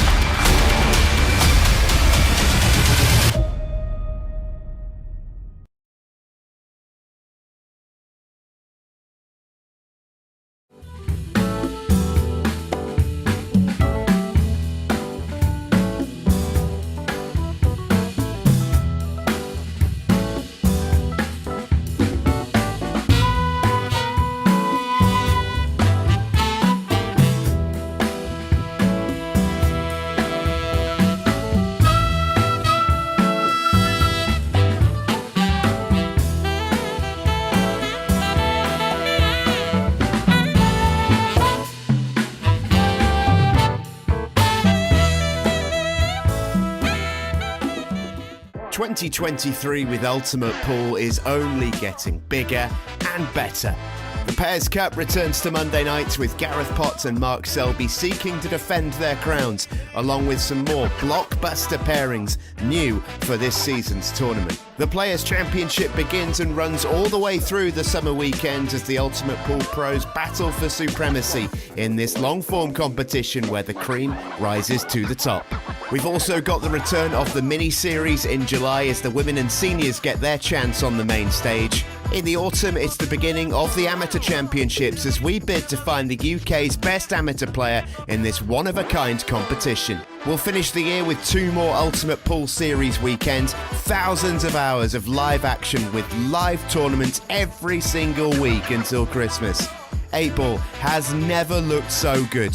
Sign up now to never miss a ball at ultimatepool.tv. Ultimate Pool, the big names, the big games.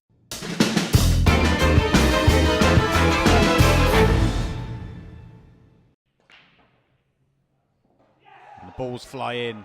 What's the split like? That really adds to the terror for this shot. This is very tough shot.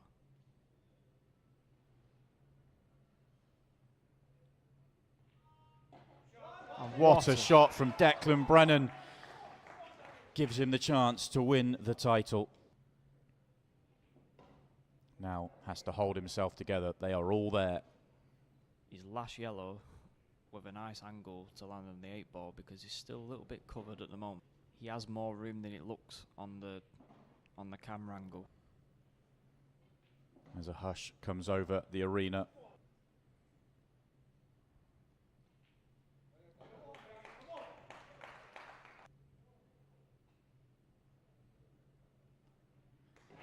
It's Northern Irish glory once again.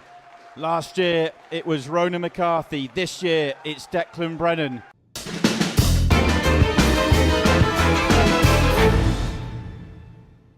This is the Ultimate Pool app. The Ultimate Pool app. Unlock premium content with interviews and features from your favourite Ultimate Pool stars. Master the game with drills and tutorials from the best players in the world. And every event live. On up to 3 devices with TV casting enabled. Never miss a ball. Wherever you are, every single event is now live in the app. And with every event on demand, you can catch up on the all-time great matches with thousands of hours of action and content. There's live scoring, news, player profiles, exclusive competitions, giveaways, and so much more. You'll never miss a ball again. The Ultimate Pool app. The Ultimate Pool app. Download now from Google Play and the App Store.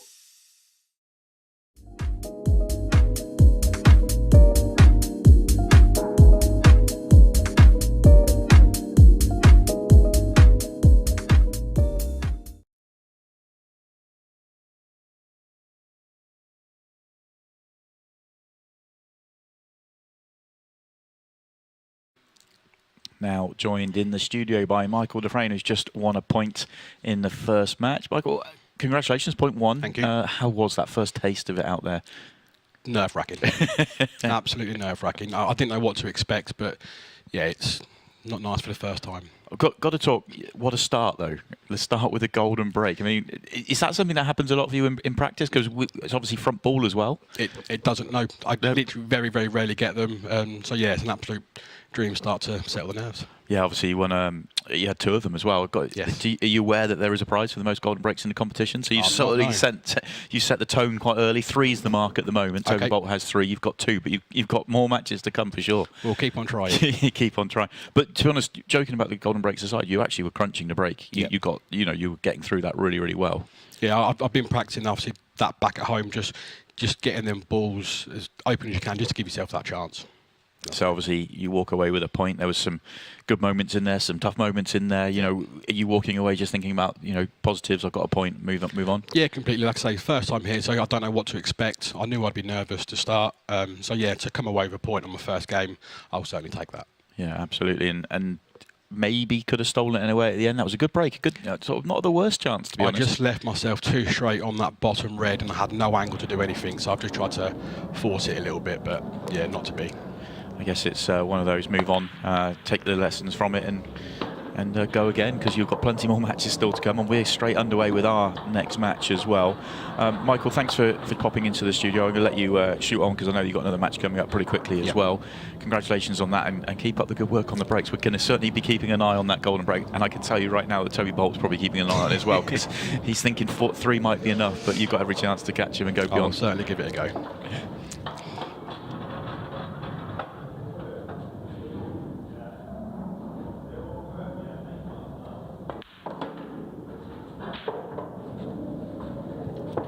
as we let Michael leave the studio, we will move on. So we get to see our 5th and 6th players in this weekend's group. Andy Appleton, who we have seen plenty of. He's been around the game for a very long time. We've seen him with Ultimate Pool, especially in the pairs. Made it through to the finals night previously. He's up against Gary Willis, who we are seeing for the first time out there. Here's Gary at the table.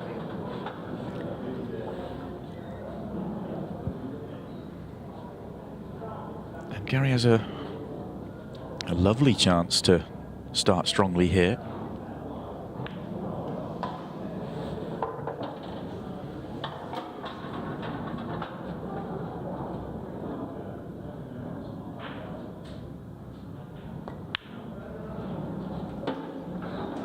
He has worked these through really nicely. Very simple 8-ball for a very nice start indeed.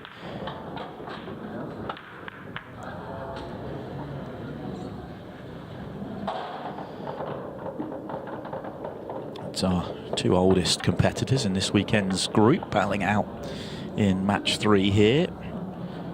Gary's a former England international back in 2011. Was a runner-up at the World Seniors Masters as well back in 2017 from Boston.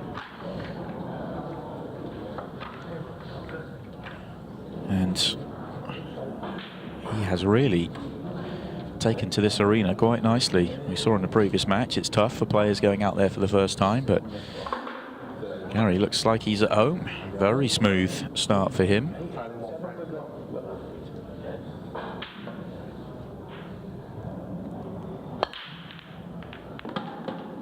Oh, balls chasing themselves into the corner pocket there for Andy Appleton.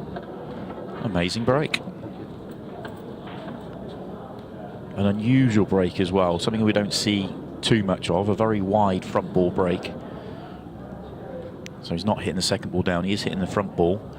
So still huge power through the pack, but from a wide position. Andy, a player we've seen a lot more of over the years, especially with Ultimate Pool. We saw him in the pairs, as I mentioned, but also seen him at the mini series. Has been playing in the Challenger series as well. Player with a good pedigree, good background.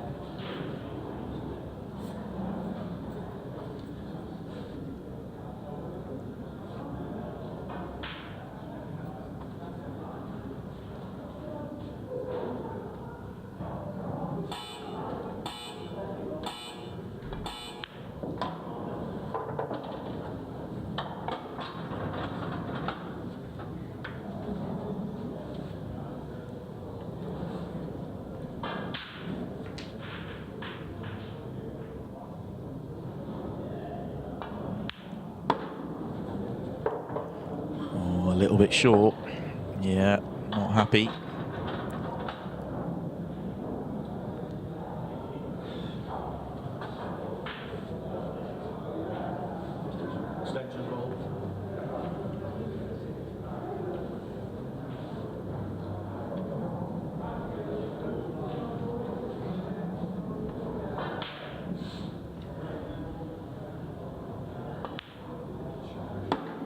Oh, it's a great pot. And is there a gap? I think there's certainly a gap to maybe cushion first it. I don't know whether you can quite get to the potting angle, although you'd have to get pretty close to it cushion first. Actually, it's not one of those that you can control too well. You may have to get to the potting angle. Yeah, couldn't quite. Try to just bend it and make it slightly cushion first, but not to be for Andy Appleton. His first chance goes. Last couple of times we've seen him at the mini-series, he's not played his best. Been a little bit disappointed with his own form. Better player than he certainly showed us.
The way he started in the first frame, this should be fairly plain sailing here for Gary. Fly through these.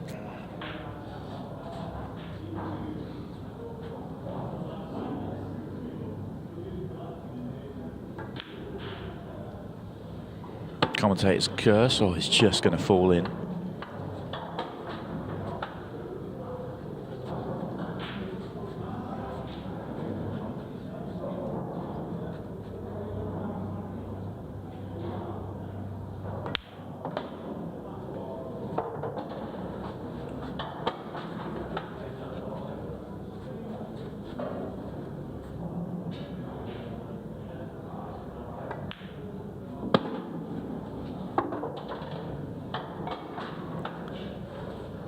Just left it slightly awkward to take the one at the top of the table here to get on the one in the middle. He's just going to dig it. Well, unless the natural takes him down wide of the 8 ball here, this is not ideal. Could have made the case for taking the one to the middle first there, and thin clip on the one top left just comes down the right hand side of the table. But yeah, he got that hole all wrong. Yeah, very, very disappointing visit to the table for Gary Willis. Really should have been a fairly clean kill for him there to go 2-0, and it's just gifted the frame to Andy Appleton. Let off for the dog there, and we are 1-1.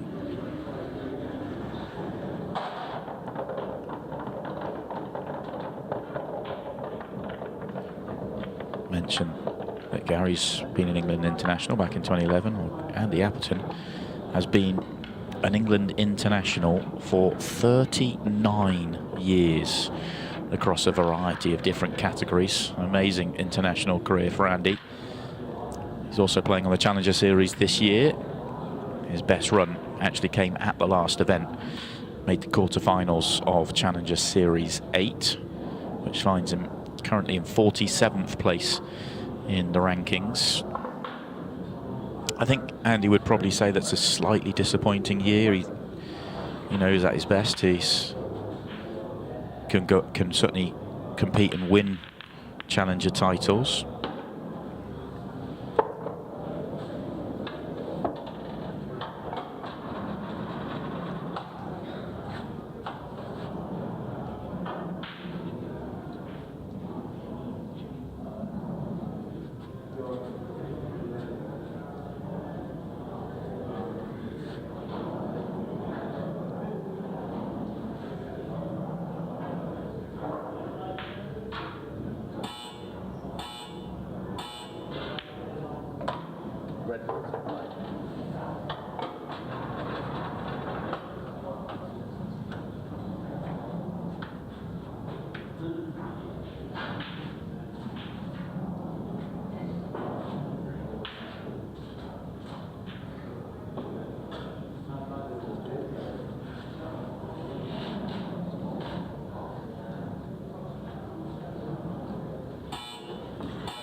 Come out okay. Slightly off angle on the where he wants to take. Will he be bold enough to take the one on the bottom cushion from here? I wouldn't have thought so, but it's the sort of ball that would make the finish. If he takes the higher one, not guaranteed to get nicely on the next ball. So he's going to take the one on the bottom cushion, but slightly trickier part. Oh, now that's gone in though. Beautiful chance just to wrap this one up, put to bed the issues of the previous frame.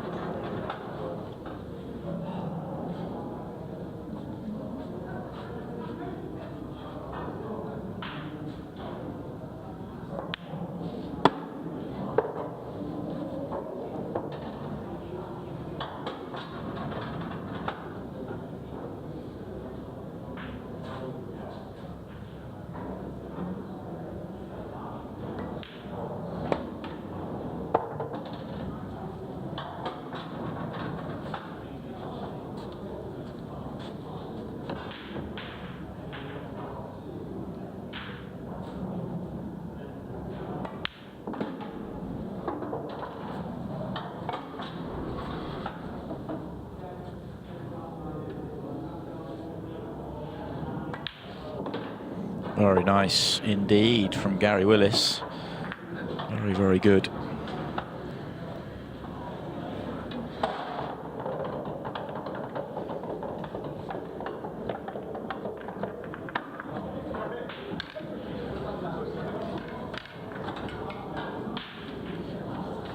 Andy Appleton knows what it's like to make his way through to a Pairs Cup finals night. Something that we have coming up on Monday at 6:30, and it will be Connor Tracy from this group will be in action with his partner John McAllister, taking on the Fleming brothers, Mark and Ryan, and then the former champions Sean Chipperfield and Carl Sutton taking on Stevie Dempsey, who is flying high at the top of the game right now, number 2 in the rankings, with his partner Carl O'Donoghue. Fascinating night coming up on Monday at 6:30 here on Ultimate Pool TV, and of course many channels around the world. I think 66 different countries are on live TV, which is quite amazing.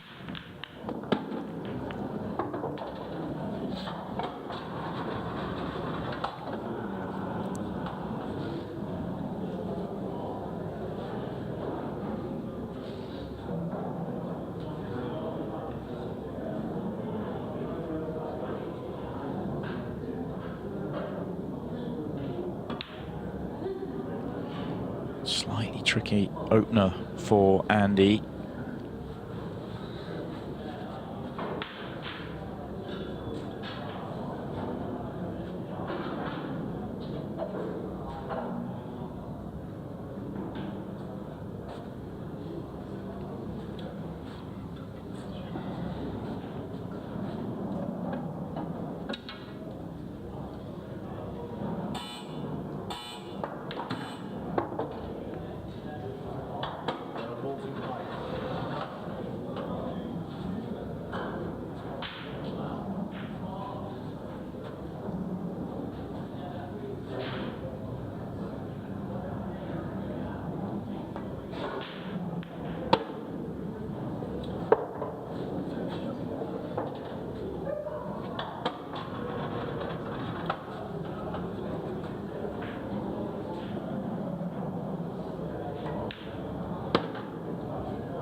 Is that a touch short?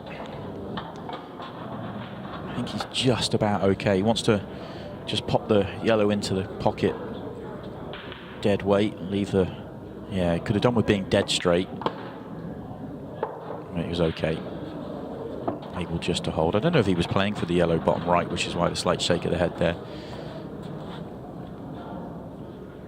But never a problem to be on this ball. And this is a nice angle left just to stun straight up the line towards the final yellow. It's another very good visit to the table happening right now for Gary Willis. It's amazing actually, the easiest visit to the table, or the easiest clearance, counter clearance as it was, is the one that he let go, because the rest has been very impressive here.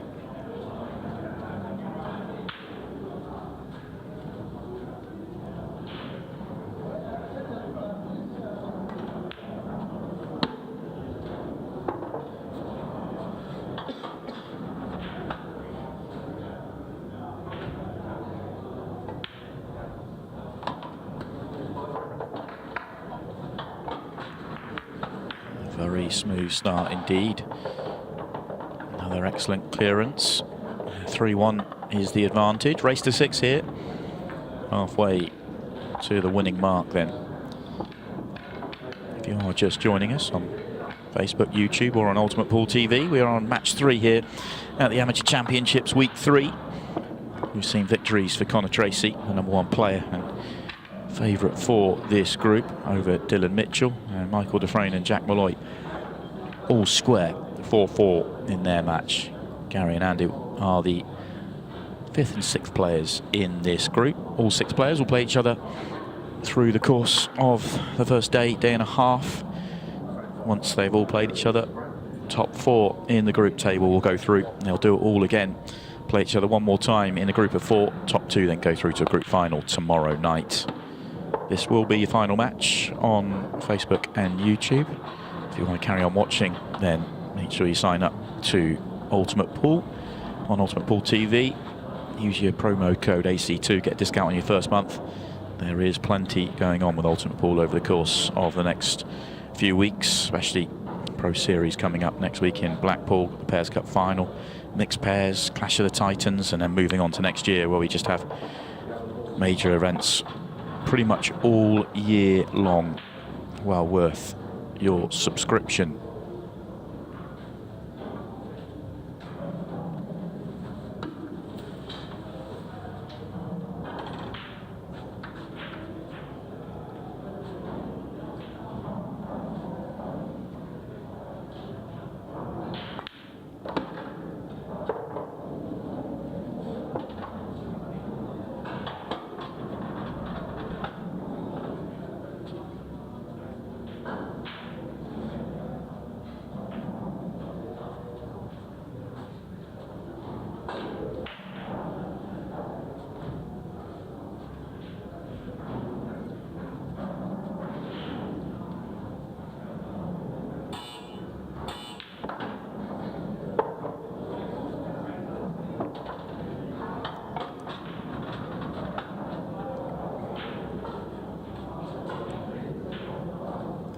Wonder whether he was playing for the one nearest the cue ball now to right centre. Probably not, because it does go bottom left as well.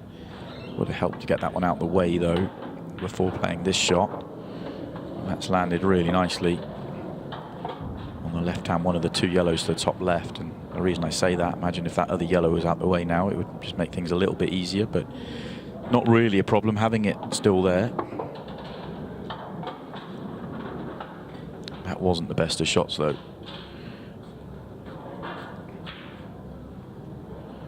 Wanted to finish in an ideal world. You'd love to have been a turn short straight on the yellow to bottom left. Now having to leave that as last ball and avoid the reds in floating this one round. I think the natural's flicking the red. If you have to screw it, then you're going to be leaving a thin clip on the 8 ball.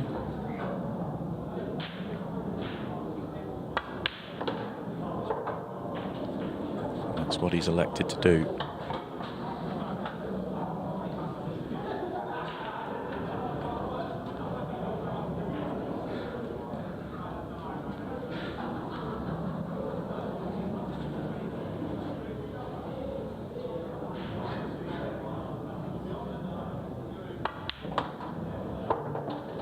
Another excellent visit to the table. Gary Willis is off to a flyer, and the amazing thing here isn't that he's 4-1 up, it's the fact that the chance that he had for the 5th frame was the easiest one of the lot.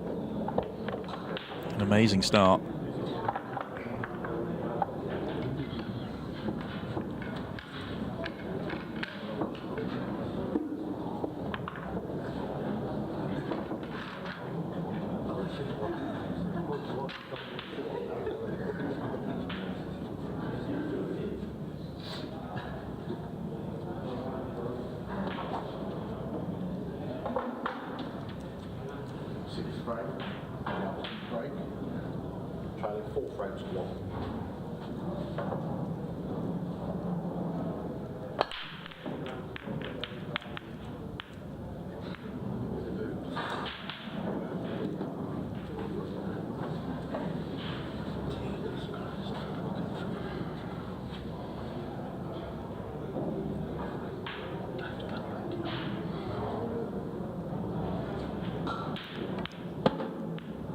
Other than frame 2, it doesn't really feel like Andy Appleton has played in this match. It's just been Gary at the table, and he's just got the best seat in the house.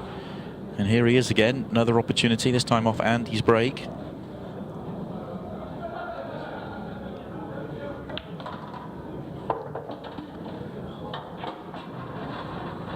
Wasn't sure what to expect from Gary this weekend.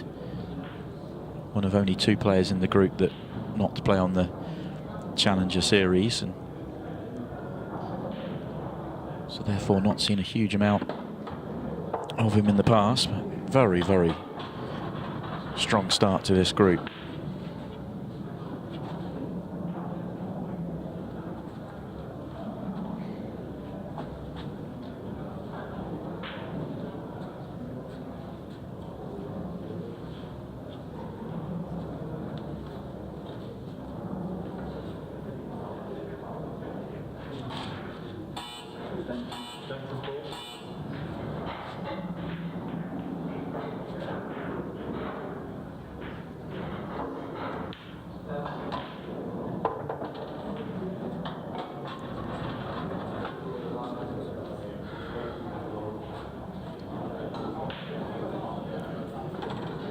He's looking at the yellow at the top here, so this one, then the yellow at the top.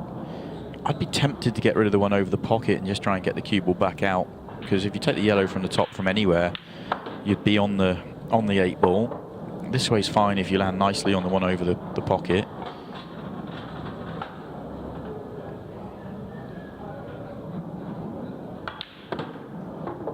Which he's guaranteed to, because he left such a nice angle on that last ball, so he could come down.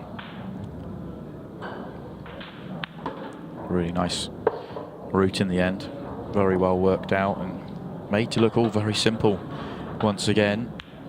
And just continuing. 5 frames on the board, just the one against. All 5 clearances from the break as well. Amazing stuff.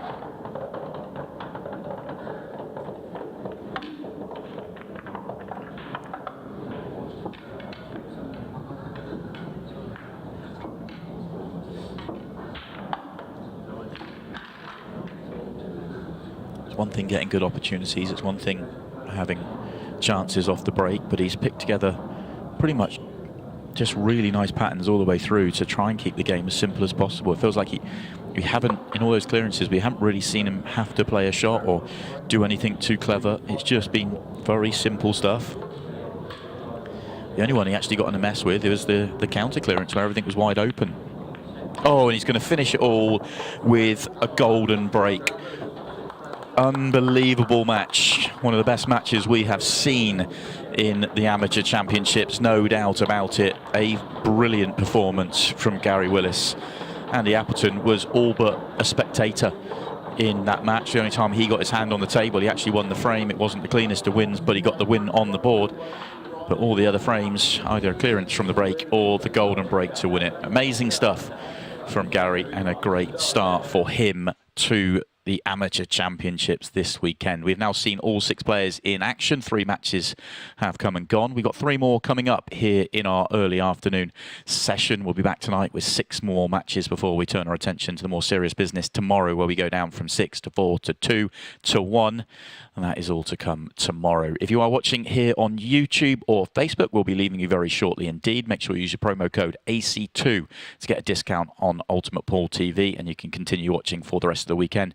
And with everything else coming up as well. The Pairs Cup on Monday, got the Pro Series next week as well. Clash of the Titans is not far away, and all the major events we've got coming up next year.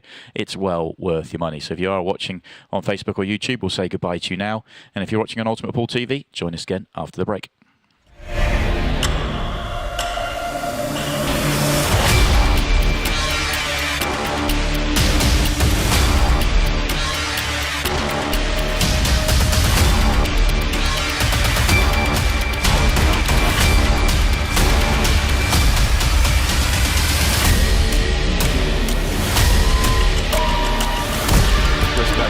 4 magician mode. Oh my God. So again, Tom Cousins is a champion, 3 straight for top can. World Masters champion, Declan Brennan. The safe cracker opens up the door. What a shot. Wow, Carl Morris. Wow. And Stevie Dempsey is a Pro Series champion. What a shot. What a shot from Jordan Shepherd. That is magnificent.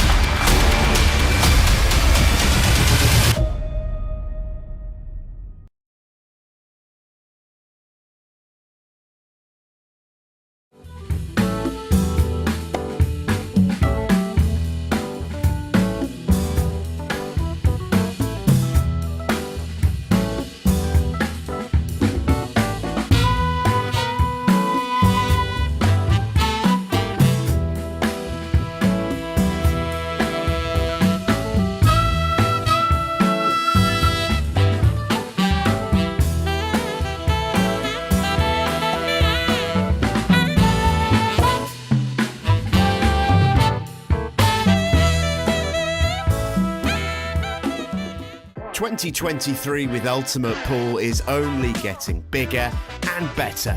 The Pairs Cup returns to Monday night with Gareth Potts and Mark Selby seeking to defend their crowns, along with some more blockbuster pairings new for this season's tournament. The Players' Championship begins and runs all the way through the summer weekend as the Ultimate Pool pros battle for supremacy in this long-form competition where the cream rises to the top. We've also got the return of the mini-series in July as the women and seniors get their chance on the main stage. In the autumn, it's the beginning of the Amateur Championships as we bid to find the UK's best amateur player in this one-of-a-kind competition. We'll finish the year with 2 more Ultimate Pool Series weekends, thousands of hours of live action with live tournaments every single week until Christmas. 8-Ball has never looked so good. Sign up now to never miss a ball at ultimatepool.tv. Ultimate Pool, the big names, the big games.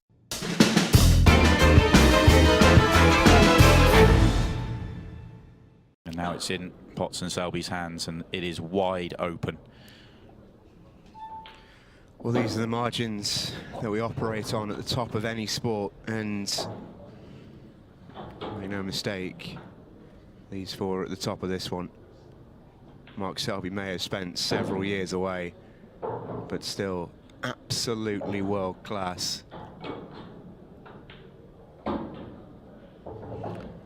They're not going to pot out, they're breezing through. They want to win it. Don't time foul here. Don't time foul. Having a bit of a debate.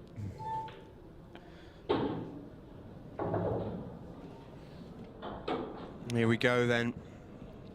Gareth Potts and Mark Selby, 2 balls away.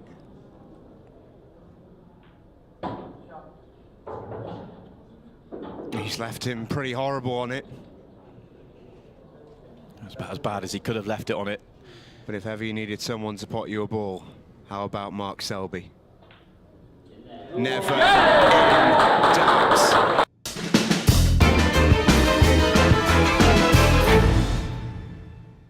This is the Ultimate Pool app. The Ultimate Pool app. Unlock premium content with interviews and features from your favourite Ultimate Pool stars. Master the game with drills and tutorials from the best players in the world. And every event live. On up to 3 devices with TV casting enabled. There's live scoring, news, player profiles, exclusive competitions, giveaways, and so much more. The Ultimate Pool app. You'll never miss a ball again. Download now from Google Play and the App Store.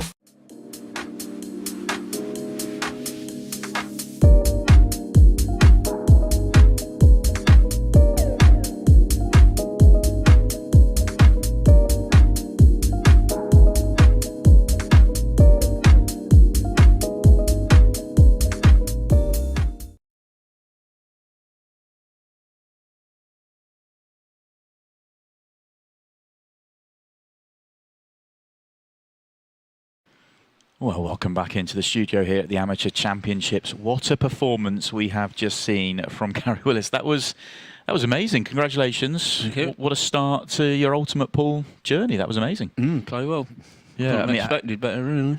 I mean, you obviously started in fine style, but amazing because you just kept on taking out finish after finish, but more than anything else, making the game look like it's really simple. No, the balls was there. The game's never simple. But, I mean, how pleased are you with the way that you've managed to come in and start so well? Because obviously we've seen a lot of players, we saw it in the previous match, players that are experiencing the arena for the first time. It's not always the case, but... No, I've got a bit of experience now behind me in years, but there you go. I would normally ask you about how did you find the 15 seconds a shot, but we don't know. You've got stats still to come. They call me slow back home, but let's quickly take a look at the league table and just confirm what we already know, and that is that yourself and Connor are nicely at the top of the table. 2 points, 1 win on the board. You've got 5 matches in total trying to finish in that top 4.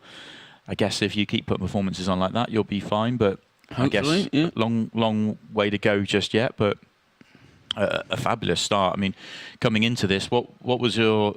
We've not seen you with Ultimate Pool before, but what was your expectations coming in this weekend? Well, just to play well, really, and hopefully get to next group stage. Just one match at a time.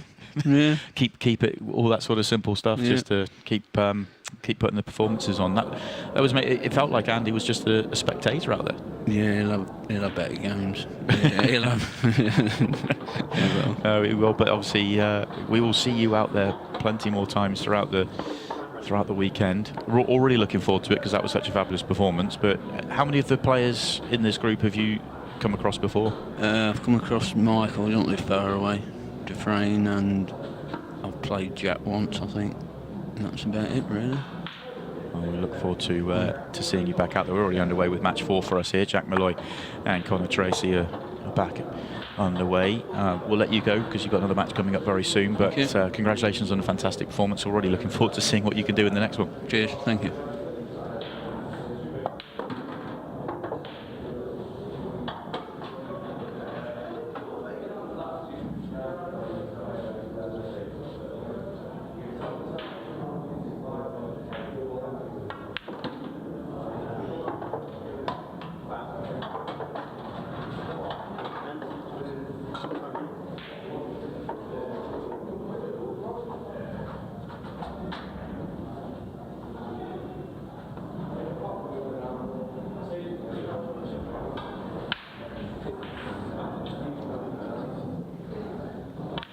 Three more matches to come in this afternoon session then. Everybody after the 6 matches will have played 2 games. So this is the final match for the afternoon for Jack Malloy and Tracy, who obviously started off with a fabulous victory himself, although a couple of issues getting over the line in his first match against Dylan Mitchell. Didn't put it to bed quite as quickly and as cleanly as we have just seen from Gary Willis, but he certainly started in the same fashion. Plenty of finishes from the break.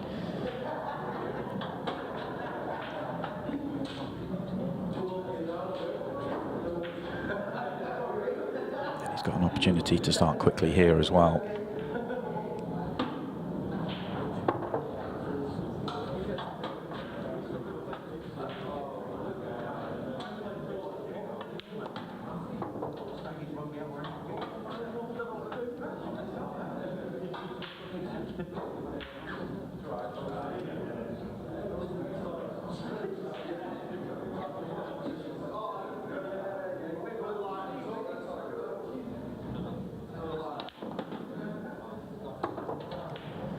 A little bit short. Just got to watch the cue ball on this one.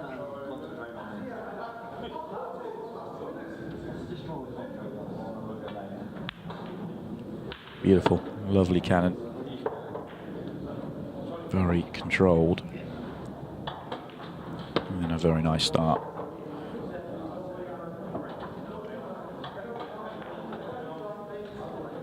Shake of the head because he's not thrilled with the way he left himself on that last ball there, but job done. Clearance is made. The #1 player on the Challenger Series this year. We'll find out next weekend whether he can finish the year as the #1. He has got some tough competition at the top of the rankings with David Hogan. Both players having won 2 events this year. Connor also runner-up in the first event of the year. Connor actually won 2 events on the same weekend, which is one of the most incredible achievements we have seen with Ultimate Pool. He's also going to be in action in the Pairs Cup on Monday night with his partner John McAllister. And no doubt that he starts this group as the favourite for it. He started off like he is as well, but long way to go. But now that we've seen everybody have at least 1 match under their belt, I don't think anything's changed. I think Connor still remains the player to beat, although you can't ignore the performance we've just seen from Gary Willis.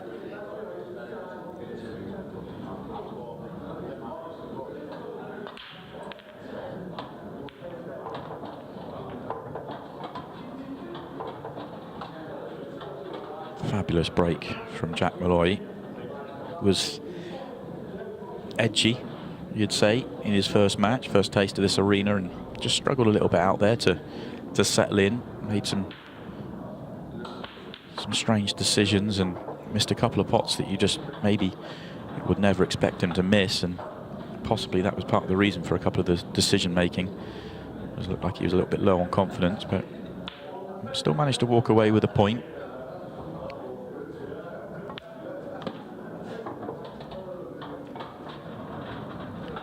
Can't help but feel, and that's landed slightly awkward, But you can't help but feel this is a very important visit to the table for Jack. Can make this clearance. Well, he's not going to, because that's not going to fall. I was going to say if he can make this clearance, he can settle in and try and build on the previous match rather than have another chance get away.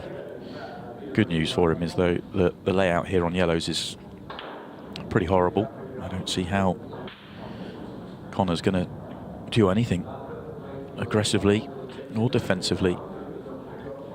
This is where you could use about 5 minutes, not 30 seconds.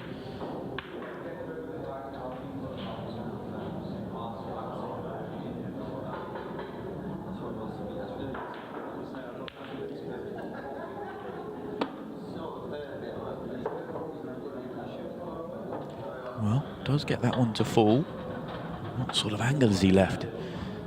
This might be a natural to play a little cannon on the yellow on the cushion, although going into it from the bottom end of the table, you're knocking it towards the red that's blocking the top corner, so possibly not worth the choice. Taking the trickier pot. No, that's not worked either. That was just a tough layout for Connor.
Job done at the second time of asking for Jack.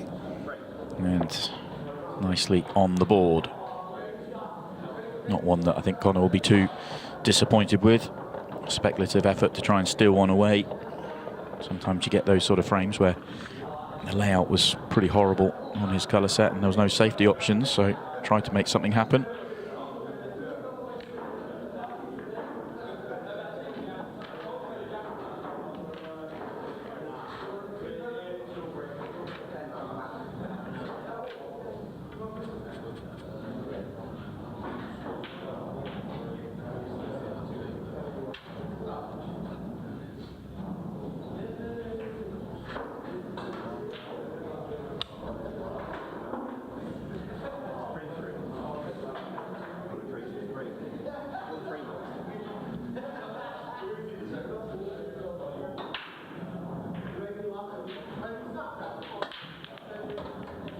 Golden break, Connor Tracy, just like that, makes it 2-1.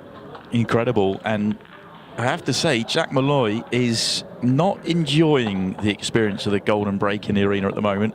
That is the third golden break against him already, and he's only played a match and 3 frames. Just incredible.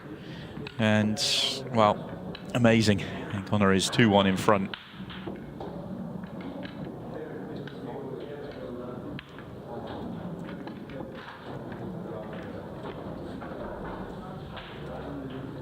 They might need to change there is a prize for the most golden breaks. They might need to change it to the prize for the most golden breaks against you. Jack is certainly, well, actually he's only tied winning that because Greg Casey had 3 against him last week, all by the same player in Toby Bolt. Well, that's already the 3rd for Jack.